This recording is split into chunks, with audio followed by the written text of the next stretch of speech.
அனைவருக்கும் என்னுடைய அன்பான நம்முடைய பயிலரங்கத்தை தொடங்க இருக்கிறோம். நேற்று 12 படிநிலைகள் பத்தி பார்த்தோம். இன்னைக்கு Canto 13 புக்குள்ள in the self of mind, மனத்தின் ஜீவனில், மனத்தின் ஆன்மாவில், மனத்தினுடைய இன்னும் ஆழ்ந்த உட்பகுதிக்கு போறாரு. Heavens of the ideal, ideal மைண்டுடைய சொத்தங்கள் அப்படிங்கிறத பார்த்தோம்.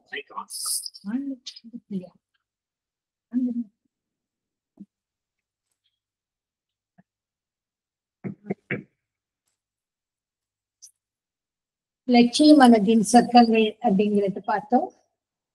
அங்க போகும்போது, அந்த நிலைக்கு போகும்போது காலம் நமக்கு நட்பாகிறது. சொர்க்க தளங்கள் ஆனந்தங்களை அள்ளி வழங்க முன் வருகின்றன. ரொம்ப அற்புதமா இருக்கு, பேரானந்தமா இருக்கு. எனக்கு அப்பெல்லாம் யாராவது ஒரு கேண்டோ எடுங்க அப்படின்னு கேட்டா, நான் இந்த heavens of the ideal, paradise of the life gods இதெல்லாம் எடுக்க ரொம்ப விரும்புவேன். அதே மாதிரி finding of the soul, entry into the inner countries அதெல்லாம் எடுக்க எனக்கு ரொம்ப பிடிக்கும். அதாவது அப்படியே ஒரு ஆனந்தம், ஒரு சாம்ராஜ்யத்துக்குள்ள போற மாதிரி ஒரு ஃபீல் இருக்கும். அந்த இதை நம்ம பார்த்தோம். அடுத்து மனத்தின் இன்னும் ஆழ்ந்த உட்பகுதிக்கு போறாரு. அப்ப மனத்தின் சுய தன்மை என்ன என்பது புரிகிறது. மனசு, இப்ப நம்ம மனசுன்னா என்ன நினைக்கிறோம்? மேலோட்டமா நம்ம மனசு அலப்பாஞ்சிட்டு இருக்கிற அந்த சர்ஃபேஸ் லெவல் மைண்ட் தான் மைண்ட் நினைக்கிறோம். மனதின் ஆழத்துக்கு நம்ம போய் பார்த்தா அப்பதான் நமக்கு தெரியும். அதுக்கு போறதுக்கு நிறைய பிரயத்தனம். சோ ஆழ்ந்த நிலைக்கு போறாரு. இப்ப மனத்தின் சுய தன்மை என்னதுங்கிறத புரிஞ்சுக்கிறாரு. இன்னும் நாம் எவ்வளவு முன்னேறி செல்ல வேண்டும் என்பதை உணர்கிறார். இவ்வளவு தூரம் போயாச்சு, இன்னும் முன்னேறணும்னு நினைக்கிறாராம். சோ சாவித்திரி முன்னேற்றத்தை அடுத்தடுத்து all life is fixed in an ascending scale என்று குறிப்பிடுவார். அப்படியே அசெண்டிங் ஸ்கேல்ல தான் நம்முடைய வாழ்க்கை அமைக்கப்பட்டிருக்கிறது. அப்போ மனத்தின் உண்மையான நிலைகள் எல்லாம் அவருக்கு புரிகிறது. அப்போ ஏன் இவ்வளவு சக்தி வாய்ந்த மனம் ஏன் பலவீனமாக இருக்கிறது? இப்ப நமக்கு பலவீனத்தை கொடுப்பது எதுன்னா நம்மளுடைய மனசுதான். உடம்பு நல்லா இருக்குங்க, ஆனா மனசு சரியில்லை. மனசு கஷ்டப்படுறதுனால உடம்புல காட்டுது, வீக் ஆகுது, சோர்வாகுது எல்லாம். அப்போ மனசு சக்தி வாய்ந்தது. மைண்ட் இஸ் அ மீடியேட்டர் டிவினிட்டின்னு சொல்றாரு. அப்போ ஏன் வெளிய பலவீனமா இருக்கு அப்படிங்கிறதுக்கு இங்க காரணத்தை சொல்றாரு. நான் ஒரு சில நுட்பங்கள் மட்டும் தான் எழுதிட்டு ஏன்னா உங்களுக்கு தெரியும் இந்த டைமுக்குள்ள அவ்வளவுதான் சொல்ல முடியும். ஆனா இது போதும். இத படிச்சீங்கன்னா இன்னைக்கு இந்த 3 நாள் இந்த விஷயங்களை கேட்கும் போது உங்களுக்கு தொடர்ந்து படிப்பதற்கான ஆர்வம் ஏற்படும். சோ அப்ப மனசு கடந்த காலத்தை பற்றி நிறைய எண்ணுவதால் அது பொலிவிழந்த வீடாக இருக்கிறது, பாழடைந்த வீடாக இருக்கிறது. இப்ப கடந்த காலத்தை பத்தி ரொம்ப நம்ம எப்பவும் எப்படி மனசு எப்படி நினைக்கும்? கடந்த காலம் நல்லா இருந்ததுப்பா, ரொம்ப சந்தோஷமா ஜாலியா. இப்போ அப்பெல்லாம் நாங்க எவ்வளவு நல்லா இருந்தோம் தெரியுமா? அப்படி நல்லா இருந்ததா? அப்படி இல்ல, ரொம்ப கஷ்டப்பட்டதையே நினைச்சு எப்படி எல்லாம் நம்மள கஷ்டப்படுத்தினாங்க, எவ்வளவு நம்மளுக்கு கஷ்டம் கொடுத்தாங்க அப்படின்னு ஏதோ ஒண்ணு நினைக்கும். அந்த பழசையே நினைச்சிட்டே இருக்கும்போது மனம் பலவீனமாகிறது. அது பாழடைந்த வீடு மாதிரி இருக்கிறது. சோ இங்க ஒரு பெரிய காவியம், சத்யவான் சாவித்திரி கதையை சொல்வது போன்ற காவிய அமைப்பு. பட் இங்க நம்முடைய ஆன்மாவுக்கு தேவையான குறிப்புகள் எல்லாம் கிடைக்கும். அப்போ பழைய கோட்பாடுகள், காலத்துக்கு ஒவ்வாத பழைய உண்மைகள், பழைய கோட்பாடுகள் அதெல்லாம் பத்திரமா அந்த மேஜை டிராயர்ல பத்திரப்படுத்தி வைக்க மாதிரி நீங்க எல்லாம் பத்திரப்படுத்தி வச்சிருக்கீங்க. அப்போ அப்போ பழைய காலத்து சம்பிரதாயங்கள், சடங்குகள்லாம் இந்த காலத்துல அதெல்லாம் நடைமுறைக்கு உருவாத முறைகளாக ஆயிட்டுங்க. இது மாதிரி நிறைய விஷயங்கள் அவர் சொல்றாரு.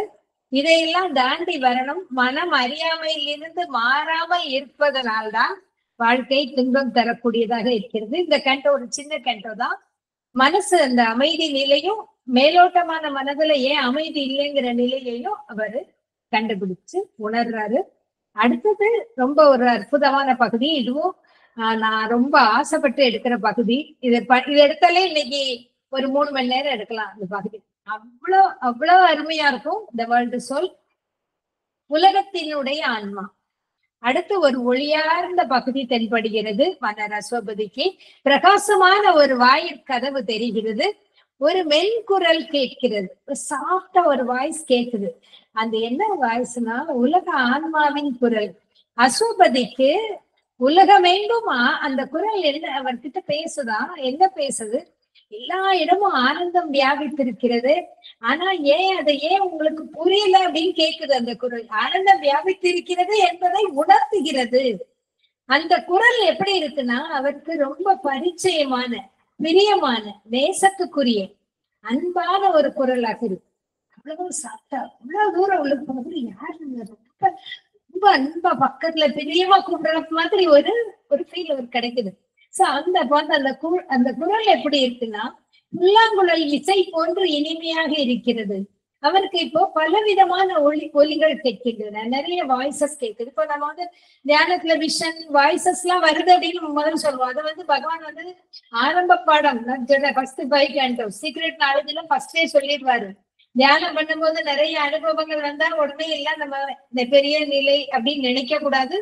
அதெல்லாம் அதாவது முதல்ல ஒரு சூரிய உதயம் ஏற்படுவதற்கு முன்பாக ஏற்படக்கூடிய சின்ன சின்ன எக்ஸ்பீரியன்ஸ் மாதிரி தான். பட் ரியல் சன்ரைஸ் இருக்கு. நம்ம ரொம்ப தூரம் போக வேண்டியது இருக்கு. அதனால ஆரம்ப கால அனுபவங்களை கண்டு அதுலயே நமக்கு இந்த விஷன் வருது, அந்த விஷன் வருது, வாய்ஸ் கேக்குது அப்படிலாம் நினைச்சு நின்றாதீங்க. இதுக்கு மேல இன்னும் நிறைய இருக்குன்னு மறைவிஞ்ஞானம் ஸ்டார்ட் பண்ணும்போது சொல்லிடுவாரு அந்த குறிப்பெல்லாம்.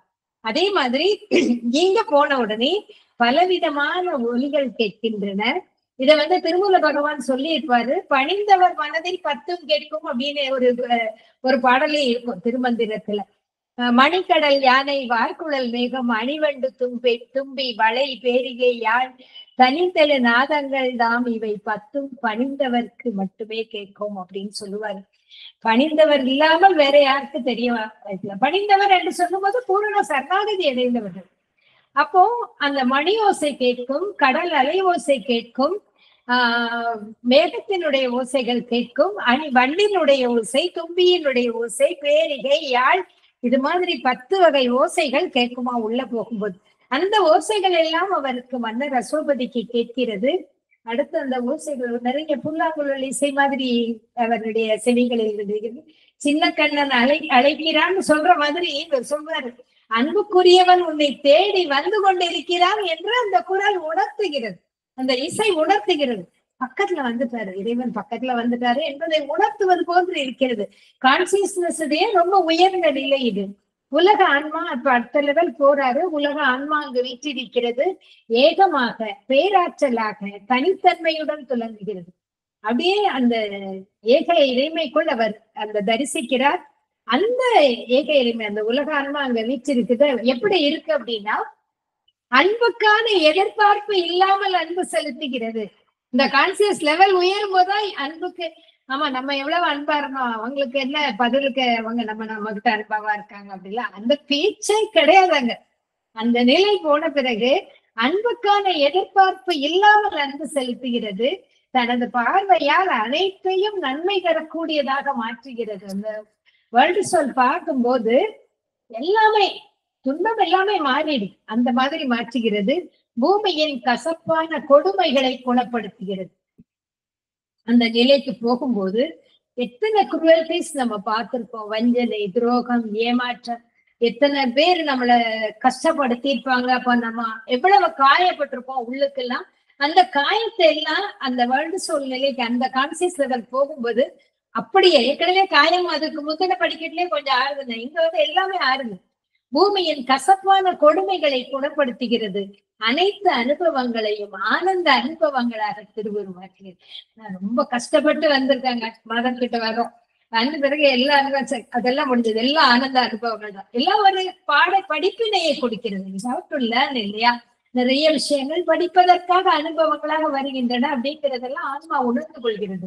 அந்த இடம் என்னன்னா, அது ஆன்மாக்களின் ஓய்வு கூடம், அந்த ரெஸ்டிங் பிளேஸ் தான் அது. இந்த ஓய்வு நேரத்தில் பழைய அனுபவங்களை அடிப்படையாக வைத்து புதிய வாழ்க்கை எப்படி அமைய வேண்டும் என்பதற்கான விதியின் வரைபடத்தை ஆன்மாக்கள் தயார் செய்கின்றன.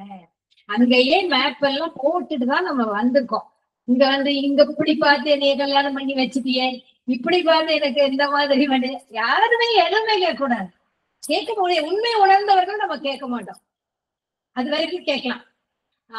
இது என்ன, ஏன் இப்படி நடந்தது, இப்ப எதுவுமே கேட்கக்கூடாது. எல்லாமே நம்ம ஆன்மா ஒத்துக்கிட்டுதான் இங்க வருது. சோல் சாய்ஸ், நம்மளோட ஆன்மா ஏற்றுக்கொண்டு இந்த பிறவி முழுக்க அதுக்கு என்ன வேணுங்கிறதெல்லாம் தயார்படுத்திட்டு தான் வந்துட்டு. அப்புறம் இங்க உன்னை போய் கல்யாணம் பண்ணனே, உனக்கு போய் பிறந்தனே, கேட்கவே கூடாது. எல்லாம் தெரியும். அப்ப இப்ப நம்ம என்ன செய்யணும், அடுத்த ஸ்டெப் பற்றி மட்டும்தான் யோசிக்கணும். அப்ப சொல்றாரு அடுத்த பிறவி யாத்திரைக்கு தனி மனித அளவிலும் பிரபஞ்ச அளவிலும் தனக்கு என்னென்ன மாற்றங்கள் வேண்டும் என்பதை கணக்கிடுகிறது. அங்க போன உடனே அடுத்த பிறக்க போறோம் இல்லையா? பிறக்கும் போது என்ன நம்ம அடுத்த தனி மனித அளவுல இண்டிவிஜுவலா எனக்கு இன்னும் என்னென்ன நான் வளர்ச்சி அடையணும். அப்ப பிரபஞ்ச அளவுல அதுக்கு இந்த விளையாட்டு, இந்த நாடகத்துக்குள்ள வந்துதான் ஆகணும். அப்படியே வளர்ச்சி அடையணும், தனியா உட்கார்ந்து வளர்ச்சி அடைய முடியாது. இங்க அதுக்கு ஒரு சிக்கலான நாடகம் நடக்குது. பிரபஞ்ச அளவிலும் நான் ஒரு தனி மனிதன் வளரும் போது இந்த பிரபஞ்சத்துக்கு நான் என்ன கொடுக்க விரும்புகிறேன், ஏதெல்லாம் அந்த ஆத்மா தயார் செய்துட்டு வருது. இது புதிய பிறவி விளையாட்டை விரும்பி ஏற்கிறது. போதும், அந்த பிறவி இனிமேல் வேண்டாம், சொல்லவே முடியாது. என்ன ஃபுல்ஃபில்மெண்ட் ஆகுற வரைக்கும் நம்ம பிறந்ததாகணும்.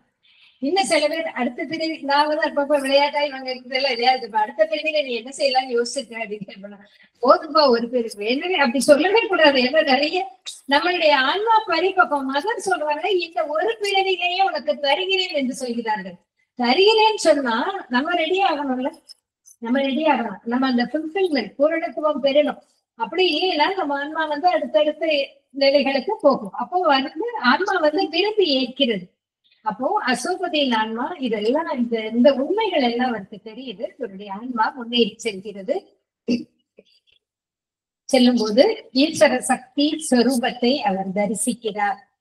ஒன்றாக துலங்கும் பிரம்மம் சிருஷ்டி தளத்துக்கு வரும்போது ஈஸ்வர சக்தியாக இரண்டாக தோற்றமளிக்கிறது. ஏகம்தான், அத்வைத தத்துவம் தான். அனைத்தும் பிரம்மமே, ஒரே இந்த ஏகம். அந்த ஏகத்தினுடைய நீங்க லைப்ரரியிலேயே படிக்க முடியும். இப்ப சாவித்திரியில காவியமா சொல்லியிருக்காரு. ஓகே, அந்த ஆம்னி பிரசன்ட் ரியாலிட்டி அதுல இருந்து இந்த சுப்ரீம் ட்ரூத் கான்சியஸ்னஸ் எப்படி உலகத்தை உருவாக்கும் போது சிருஷ்டி தளத்துக்கு வரும்போது இது இரண்டாக பிரிகிறது. ஈஸ்வர சக்தி ஸ்வரூபமாக பிரிகிறது. அதை பாக்குறாரு. அந்த ஈஸ்வர சக்தி ஸ்வரூபத்தின் பின்னால் பேரிறைவனின் சக்தியான பேரிறைவி காட்சி தருகிறாள். அதாவது சுப்ரீம் ட்ரூத் கான்சியஸ்னஸ் பேரிறைவி காட்சி தருகிறாள். அவள் தன்னை தேடி வரும் ஆன்மாவுக்கு வழிகாட்ட அங்கே காத்திருக்கிறார்.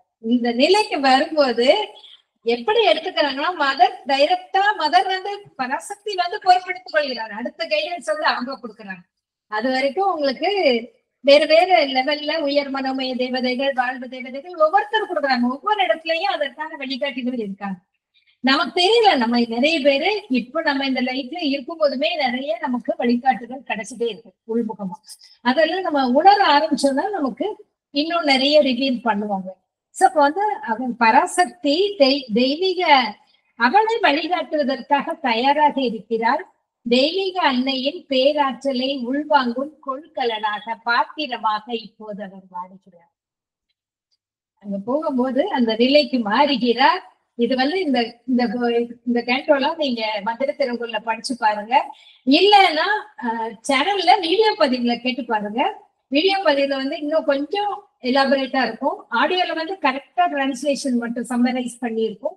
வீடியோ பதிவுகள்ல இதற்கு நிறைய உதாரணங்கள் கொடுத்துருப்பேன். அந்த உதாரணங்களோட கேட்கும்போது யூ கேன் ஃபீல் அந்த இடத்துக்குள்ள நம்ம போன மாதிரி இருக்கும்.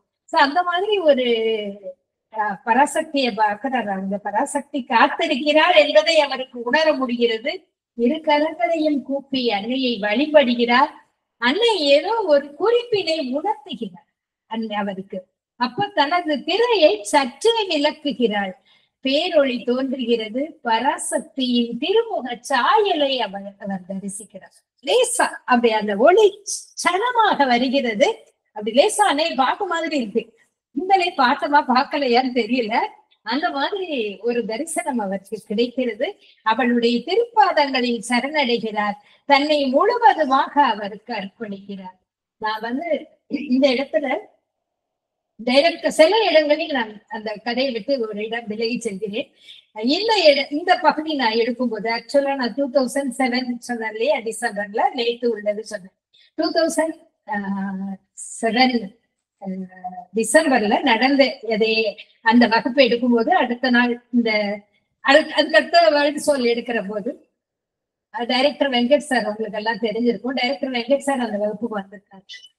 அவர் அன்னைக்கு ஈவினிங் அந்த தியான மைக்ல மீட்டிங், அதுக்காக வந்தவர். மார்னிங் ட்ரெயின்ல வந்தவர் இங்க கிளாஸ் நடக்கணும்னு சாப்டிங் கிளாஸ் வந்து உட்கார்ந்துருக்காரு. கேட்கிறாரு. இந்த வேர்ல்டு சோல் பகுதியை கேட்டு கேட்டு கேட்டு அவருக்கு கண்களில் கண்ணீர் ஆழமாக பெருகுகிறது. முடிச்ச உடனே வந்தார். அவருக்கு எனக்கும் அதிகமாக பரிச்சயம் கிடையாது, பழக்கம் கிடையாது. 2 மேடையில நானும் பேசியிருக்கோம். அப்போ ஒரு மேடையில் பேசும்போது அப்ப அவர் என்னை ரொம்ப பாராட்டு. அதோட எனக்கு அவரோட தொடர்பு கிடையாது. ஆனால் அன்னைக்கு அவருக்கு சாவித்திரி மீது உள்ள ஆர்வம் கேட்டாரு. கேட்டு முடிச்ச உடனே என்னை நோக்கி வந்தார். கிளாஸ் முடிச்ச உடனே வந்துட்டு, ஆனந்தி அம்மா, நீங்க மீன் வியாபாரி இல்ல, ரத்தின வியாபாரி. ரத்தினம் வாங்க ஒரு சிலர் தான் வருவார்கள், எல்லாரும் வரமாட்டாங்க. பெரிய கூட்டம் இதுக்கு வராது.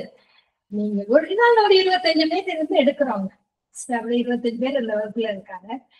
என்ன அற்புதமான காட்சிகளை கண் முன்னாடி கொண்டு வந்த மாதிரி இருக்கு, ரொம்ப அற்புதம் அப்படின்னு சொன்னாரு. இப்பவும் அப்பப்ப கேட்பாரு, மெசேஜ் பண்ணி. இப்ப யோசனை இருக்காருன்னா மெசேஜ் பண்ணி என்ன அடுத்த புக் ரெடி ஆயிடுச்சா என்னன்னு கேட்பாரு. அதற்கு எனக்கு நீண்ட நாட்களாக, நீண்ட வருடங்களாக அவரோட தொடர்பு இல்லை. ஆனால் அவர் சொன்னதை மட்டும் எனக்கு அன்னை சொன்ன மாதிரி இருந்தது. ஏன்னா நான் எப்பவுமே எவ்வளவு பேர் இருக்காங்க அப்படின்னு நான் பார்த்ததே கிடையாது.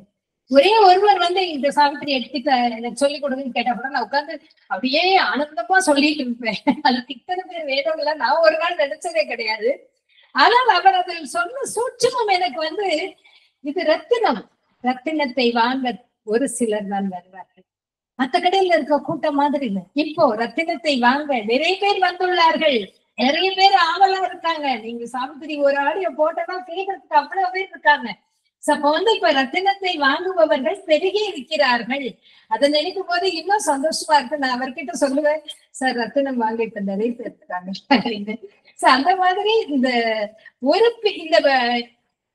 வேர்ல்டு சோல் என்ற பகுதி ஒரு ஆன்மா, நம்முடைய ஆன்மா இந்த பிறவி வாழ்க்கையை முடித்து அங்கு போய் ஓய்வெடுத்து திரும்ப மீண்டும் அடுத்த பிறவிக்காக தயார் பண்ணி கொண்டு வருகிறது. இது ஒரு முறை.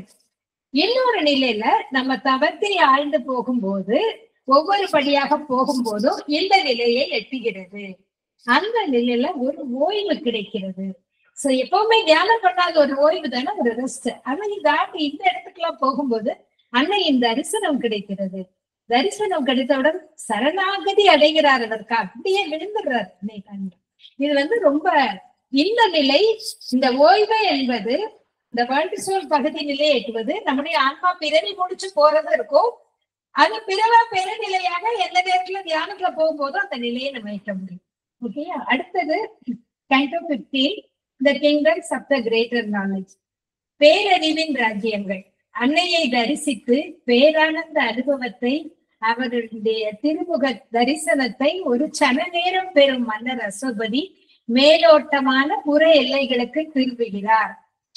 இதுக்கு அப்படியே கொஞ்சம் டிராவல் தானே, அங்க போறாரு, மேலோட்டமான புற எல்லைகளுக்கு திரும்புகிறார். அந்த தளம் ஆன்மாவின் எல்லையற்ற பரந்த வெளியாக விளங்குகிறது. இறை ஞானமும் இறை அன்பும் இந்த தளத்தில் பிரபாகமாக வெளிப்பட்ட வண்ணம் இருக்கின்றன. இறை ஆனந்தம் அப்படியே எங்க பார்த்தாலும் ஆனந்தம். ஆனந்தம் என்பது எப்படி, அது கண்ணுக்கு தெரியுமா? ஒரு உருவமற்ற ஒரு விஷயம். இறைவன் உருவமற்றது மாதிரி இறைவனுடைய அந்த பிரபாகங்கள், ஆனந்தம் என்பதெல்லாம் எல்லா இடமும் இருக்கு. அங்கிங்க எல்லாதபடி ஆனந்த மூர்த்தி ஆகின்றவர் சொல்றாங்க. ஆனந்தமாக எல்லா இடமும் நிறைந்திருக்கனே அவரால் உணர முடிகிறது. இறை ஞானம், இறை அன்பு பிரபாகமாக வெளிப்பட்ட வண்ணம் இருக்கிறது. அந்த வெளியினை அவர் தனது ஆன்மாவின் விரிவாக்கமாக காண்கிறார். நான் தன்னுடைய செல்ஃப் தான் அவ்வளவு இந்த பிரபஞ்சமா விரிஞ்சிருக்க மாதிரி பாக்குறாரு. இது வந்து நம்ம சாவித்திரியினுடைய யோகம் என்று சொல்லும் போது இந்த consciousness, discovery of cosmic consciousness பகுதியிலேயே இதே நம்ம பார்ப்போம். ஆன்மாவின் விரிவாக்கமாக காண்கிறார். அங்கு அனைத்தும் உள்ளார்ந்த பேருணர்வுக்கு தம்மை வெளிப்படுத்திக் கொள்கின்றனர். அகண்ட பேருணர்வு கொண்ட ஜீவர்கள் நண்பர்கள் ஆகின்றனர். பொதுவா மக்கள் நினைக்கிறது, ஒரு கொஞ்சம் டைம் கிடைக்குதா, யாருக்காவது போன் பண்ணி பேசலாம், நிறைய பேரோட நட்பு வேணும்ல, ஃப்ரெண்ட்ஸோட வெளியே போகலாம்.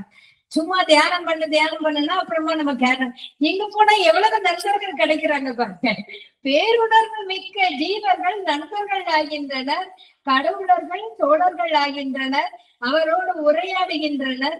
இதெல்லாம் நடக்குமா? நம்முடைய வாழ்க்கையில நினைச்சு கூட பார்க்க முடியுமானா கண்டிப்பா பார்க்கலாம். கடவுளர்கள் எல்லாம் அப்படியே கூட அவங்க பேசுறாங்க. பிரபஞ்சத்தின் ஆதி ஆற்றல் அவரை தாங்கிக் கொள்கிறது. பராசக்தி தாங்கிக் கொள்கிறார் அவரை. இதை வந்து வைத்தியவேண்டிய நிறைய இடத்துல பிடிக்கும், தாங்கி பிடித்தல் என்று குறிப்பிடுவார் பகவான். தாங்கி பிடிக்கிறது அந்த சக்தி. அதி அற்புத ஒளியானது அவரை ஆட்கொள்கிறது. ஞானம் அவருள் நிறைகிறது. பேரறிவின் ராஜ்யங்களில் பயணம் செய்யும் அவர் இந்த மேன்மைகள் எல்லாம் உலகத்துக்கும் வர வேண்டும் என்று விரும்புகிறார். நான் இதை வந்து இன்னொரு உதாரணமா சொல்றேன். அதாவது படிச்ச பிள்ளைங்க இங்க இருந்து ஃபாரினுக்கு போறீங்க, அங்க ரொம்ப நல்லா இருக்கு கொண்டாடுறீங்க. அதே மேன்மைகளை நம்முடைய நாட்டுக்கும் கொண்டு வர வேண்டும் என்று விரும்புவது, அதுதான் இந்த உதாரணம். அவர் பார்க்கிறாரு, அவர் ஆனந்தமா அனுபவிச்சுட்டு போகல. இந்த ஆனந்தங்கள் உலகத்துக்கு கிடைக்க வேண்டும் என்று அவர் விரும்புகிறார். அதற்கான முயற்சிகளை மேற்கொள்ள தயாராகிறார். விரும்புறா மட்டும் போறாரு, முயற்சி பண்றாரு. அப்போ 15 படிகள் இப்போ நம்ம ஏறியாச்சு. புக் 2ல கேண்டோ 50 நம்ம முடிக்கிறோம். அதுக்கடுத்து book 3, book of the divine mother, canto 1, the pursuit of the unknowable, அறிய முடியாததை பின்தொடர்தல். உயர் ஞான சாம்ராஜ்யங்களை கடந்து வரும் மன்னர் அஸ்வபதி இறைமையை நோக்கி முன்னேறுகிறார். அதாவது அறிய முடியாத இறைமை, அன்னோவபிள் அப்படின்னா அன்னோவபிள் அப்படியே அன்னோவபிளா இருக்கணும்னு கிடையாது. இது ரொம்ப அழகான ஒரு சென்டென்ஸ். எனக்கு இப்போது அந்த இது அழகாக அந்த லைட்ரிவேன்ல அந்த வரும். அன்னோவபிள் அப்படியே இருக்கணும்னு கிடையாது. அவரை நாம் தெரிந்து கொள்ளலாம். மன்னர் அஸ்வபதி வந்து உலகம் வழங்கும் எல்லா பாக்கியங்களையும் விட இறைமை ஒன்றே பரிபூரண திருப்தியை தரக்கூடியது என்று உணர்கிறது. இந்த உலகத்துல எல்லா பாக்கியமும் கிடைக்குது, ஆனா அப்பவும் ஒரு திருப்தி இல்லை. இவ்வளவு வசதி இருந்தாலும் ஏதோ ஒண்ணு இல்லை. அது என்னது அப்படின்னா அந்த டிவினிட்டிய அந்த டிவைன் பிரசன்ஸ் கூட இருக்கணும். இதுதான் எல்லாத்தையும் ஆனந்தமா அனுபவிக்க முடியும். இறை சாநித்தியம் சர்வ வல்லமை வாய்ந்ததாக இருக்கிறது. ஏகாந்தத்தில் திளைத்திருக்கிறது. யாரும் ஊடுருவி பார்க்க முடியாததாக, மாயம் மிகுந்ததாக இருக்கிறது. எங்க இருக்காது, இப்படி ஊடுருவி பார்க்க முடியாது. இம்பெனிட்ரபிள் சொல்ற ரொம்ப மிஸ்டிக்கா இருக்கு. பேருணர்வு கொண்டதாக, தன்னை அறிந்ததாக இருக்கிறது. படைக்காமல் படைக்கப்படாமல் பிறவா பெருநிலை கொண்டு வாழ்கின்ற அந்த ஏக ஒன்றுதான் நம்முடைய உயிர் வாழ்வுக்கான காரணமாக உள்ளது. உயிர் வாழ்வுக்கான காரணம் என்னன்னு இது வரைக்கும் கேட்டா நமக்கு சொல்ல தெரிஞ்சுதா? உயிர் வாழ்வுக்கு என்ன காரணம்? ஏதோ அம்மா அப்பா பெற்று போட்டாங்க அப்படின்னு நினைப்போம். இல்ல ஏதோ வாழ்ந்துட்டு இருக்கேன். உயிர் வாழ்வுக்கான காரணம் இறைவன். அந்த ஒன்றால் தான் நாம் இங்கு வாழ்ந்து கொண்டிருக்கிறோம். நம்மால் அந்த ஒன்று வாழவில்லை என்பதை அறிகிறார். மௌனமான, சூட்சுமமான, அனந்தமான, நித்தியமான, எண்ணங்களுக்கு அப்பாற்பட்ட தனித்தன்மையாக அந்த ஏக இறைமை உரைகிறது என்பதை உணர்ந்து பரவசமெய்துகிறார். அவ்வளோ அப்படியே மௌனமாக, அனந்தமாக அப்படியே அதை நீங்க யோசிச்சு பாருங்க. நேற்று அவங்க, உங்க பேர் என்ன? இந்துமதியா? நேற்று நாங்க நிறைய இடத்துல ஆனந்தம் சொல்லும் போது அப்படியே கண்ண மூடியே கேட்டாங்க. உண்மையிலேயே எனக்கு அவங்க அனுபவிக்கிறது எனக்கு ஆனந்தத்தை அனுபவிக்கிற மாதிரி இருந்தது. அப்போ நம்ம வந்து சாதாரண வழிபாட்டு முறையில் நம்ம என்ன சொல்லுவோம்? நான் உனக்கு பால் அபிஷேகம் பண்ண, பால் கவடி எடுத்த, அந்த கவடி எடுத்த, இதை பண்ண, அதை பண்ண, நான் இவ்வளவு செஞ்சேன் இந்த கோவிலுக்கு அப்படின்னு சொல்லுவோம். அப்ப உயர்நிலைக்கு போகும்போது நம்ம எல்லாம் செஞ்சு நம்ம அவரை பராமரிச்சுக்கிற மாதிரி பாத்துக்கிற மாதிரி சொல்லுவோம். ஆனா இதை இங்க அவர் சொல்றாரு, அவர் தான் இந்த உயிர் வாழ்க்கை காரணமாக இருப்பது அவர். நம்மால் அவர் வாழவில்லை, அவரால் நாம் வாழ்ந்து கொண்டிருக்கிறோம் என்ற உண்மையை உணர்கிறோம். அப்ப உணரும் போது ஒவ்வொன்றாக கடந்து இறைமையை உணரும் போது 16 பேர்கள், இந்த 16வது படி வரும்போது 16 பேர்களும் கிடைக்கின்றன. எல்லாம் அப்படியே உணர்வு தானே, இங்க எல்லாமே அடுத்தடுத்த கான்சியஸ் தானே. உணரும் போது தெய்வம் தானே எல்லாமா இருக்காரு. இந்த ஒரு பாடல் வரும் சின்ன வயசுல, எங்களுக்கு சில வழிபாட்டு பாடல்களை நம்ம ஃபேமிலியில அப்பா படிச்சா நம்ம படிச்சுக்கோன்னு வைங்களேன், அப்படி படிச்சது. மண்ணாதி பூதமோடு மின்னாதி அண்டம் நீ, மறைநான்கின் அடிமுடியும் நீ, மதியும் நீ, ரவியும் நீ, புனலும் நீ, அனலும் நீ, மண்டலம் இரண்டேலும் நீ, பெண்ணும் நீ, ஆணும் நீ, பிறவனி ஒருவனியே, வேதாதி பேதம் நீ, பாதாதி கேசம் நீ, பெற்ற தாய் தந்தை நீயே, எண்ணறிய ஜீவ கோடிகள் என்ற அப்பனே என் குறைகள் யாரு குறிப்பேன் அப்படின்னு ஈசனை சிவகாமி நேசனே அப்படின்னு அந்த பாடல் வரும். இதை பாராம மனப்பாடம் பண்ணி சின்ன வயசுல மனப்பாடம் ஆயிடும், படிச்சுட்டே இருப்போம். மகர்கிட்ட வந்த பிறகுதான் எனக்கு இவற்றின் உண்மை பொருள் புரிந்தது. ஏன் எல்லாமாக அவர் இருக்கும்போது, எல்லாமாக இருக்கும் ஒருவர் உனக்கு அப்பனாக இருக்கும் போது என் குறைகள் யாரு குறைக்கும்? உனக்கு எப்படி குறை இருக்க முடியும்? ஒரு பிரைம் மினிஸ்டர் நமக்கு தெரியும், சீஃப் மினிஸ்டர் ஒண்ணும் இல்ல, இந்த வார்டு கவுன்சிலர் நமக்கு தெரியும்னா கூட எவ்வளவு பெருமை அடிச்சுக்கிறோம். அம்பிட்டு உள்ள படைச்ச இறைவன் உனக்கு அப்பனாக இருக்கும் போது என்னப்பன் அல்லவா என் தாயும் அல்லவான்னு கைத்தட்டி எல்லாம் பாடிடுவோம். ஆனா என் குறைகளை யாரு குறைப்பேன்? யாருக்கு உனக்கு எப்படி குறை இருக்க முடியும்? எவ்வளவு அற்புதமான விஷயம் இல்லையா? அந்த உணர்வை கொடுத்தது அன்னை. பக்தி மார்க்கத்தில் நான் இருந்தேன், நிறைய வந்தாச்சா, நிறைய படிச்சேன் இல்லைன்னா. ஆனா அந்த வழிபாட்டு பாடல்களுக்கெல்லாம் உள்ள உண்மை பொருள் தெரிந்தது மதர்கிட்ட வந்த பிறகு. அடுத்தது the adoration of the divine mother. நமக்கெல்லாம் ரொம்ப பிடிச்ச பகுதி கேண்டோ 2. அந்த 16 நிலைகளை கடந்து 17வது கேண்டோ இது. இவ்வளவு உயர்நிலைகளை கடந்து வரும்போது கிடைக்கின்ற பாக்கியம் ஒரு இறை. அப்பதான் அன்னையினுடைய தரிசனம் கிடைக்குது. நம்ம என்ன செய்வோம், முதல்ல சாவித்திரியில அடரேஷன் டெய்லி படிச்சிருவோம் அப்படின்னு சொல்றோம். ஏன்னா அவங்களுக்கு நம்பிக்கை, ஆன்மாவுக்கு நம்பிக்கை, நம்ம 16 படிகளையே நம்மள அன்னை கடக்க வச்சு தூக்கி மேல கொண்டு வந்துருவாங்கன்னு நமக்கு. she is the magnet of our difficult ascent. நம்மளால ஒவ்வொரு படியை ஏற முடியாது, அன்னைக்கு அந்த மாதிரி இருந்து நம்மள தூக்கிடுவாங்க அப்படிங்கிற நம்பிக்கையில நம்ம டைரக்டா அடரேஷன் போறோம், விசனண்டி பூல் போறோம். அடுத்தது பேஜ் நம்பர் 710 படிச்சிருவோம். முடிஞ்சது, சாவித்திரி படிச்சு முடிச்சாச்சு. என்ன கான்பிடன்ஸ், நான் உண்மையிலே குறைவாக சொல்ல மாட்டேன், கான்பிடன்ஸ். அன்னையிடம் வரும்போது அந்த திடமான நம்பிக்கை வருகிறது. அப்போ அவருடைய ஆன்மாவை stillness absolute incommunicable meets the sheer self discovery of the soul. இது இந்த ஃபர்ஸ்ட் பேஜ், அடரேஷன்ல ஃபர்ஸ்ட் பேஜ். இல்ல இந்த ஒரு லைன் எடுக்கணும்னா கூட, நேற்று சார் சொன்ன மாதிரி அது இன்ஃபினிட்டான விஷயங்கள் இல்லையா, ஒரு லைன் எடுக்கணும்னா கூட நம்ம இன்னைக்கு 1 மணி நேரம் பேசலாம். இந்த முதல் பக்கத்தை ஒரு நாளைக்கு நீங்க படிச்சீங்கன்னா 10 நாளைக்கு அதே படிங்க. ஃபர்ஸ்ட் 10 நாளைக்கு அந்த முதல் பக்கத்தை மட்டும் படிங்க. Stillness absolute incommunicable. அப்படி போகும் பாருங்க ஒரு ஸ்டில்னஸ்குள்ள, யாருமே தொடர்பு கொள்ள முடியாத நிச்சல் என்ன, self discovery of the soul. ஆன்மா தன்னைத்தானே கண்டுகொள்ள விளைகிறது உள்ள போது. சோ அந்த நிலைக்கு வரும்போது நம்ம எல்லாம் மனப்பாடமா கடகடன் படிச்சுட்டு இருப்போம். The ego is dead, we are freed from being and care, we have done with birth and death and work and fate படிச்சுட்டே போவோம் இல்லையா. அப்புறமா நமக்கு யாரோ என்னையா ஏதாவது சொல்லிட்டாங்க, என்னை பார்த்து எப்படி சொல்ல முடிஞ்சது, ஈகோ இஸ் டெட்டா? நீங்க இந்த படிச்சது என்ன, ஈகோ எங்க இருக்கதானே செய்யுது. அவர் ஈகோ இஸ் நாட் டெட் தெரியணும். உடனே நைட் இன்னைக்கு சொல்லிருந்தேன், mother ego is not dead. நாளைக்கு திருப்பி படிங்க, ego is dead, we are freed from being and care. என்னை கவனிக்கவில்லை, ஏன்னா நான் என்னை மதிக்கல அப்படின்னு நினைக்கிறது எப்ப வருது, நாம் ஒரு தனி ஒரு என்டிட்டியா நம்ம நினைக்கும் போது. நான் இறைவன் ஆனந்தமா இருக்கேன்னு நினைக்கும் போது நான் இதை ஒரு கவிதையாக எழுதுறேன். நாங்க இப்ப எங்களுடைய பீச்ல மாசம் போய் நடத்துவோம் மெடிடேஷன். எனக்கு கூட ஒரு 15-20 பேர் வருவாங்க, பீச்ல உட்காந்து. அப்ப நான் ஒவ்வொரு முறையும் ஒரு இது கொடுப்பேன். அப்போ ஒரு கவிதை, சின்ன கவிதை தான், சப்ஜெக்டுக்கு வெளியே போறே இருந்தாலும் சொல்லிடுறேன். அப்ப அந்த கவிதை எனக்கு இவ்வளவு சரியாக ஞாபகம் வரவில்லை, ஆனா நான் ஒரு சொல்றேன்.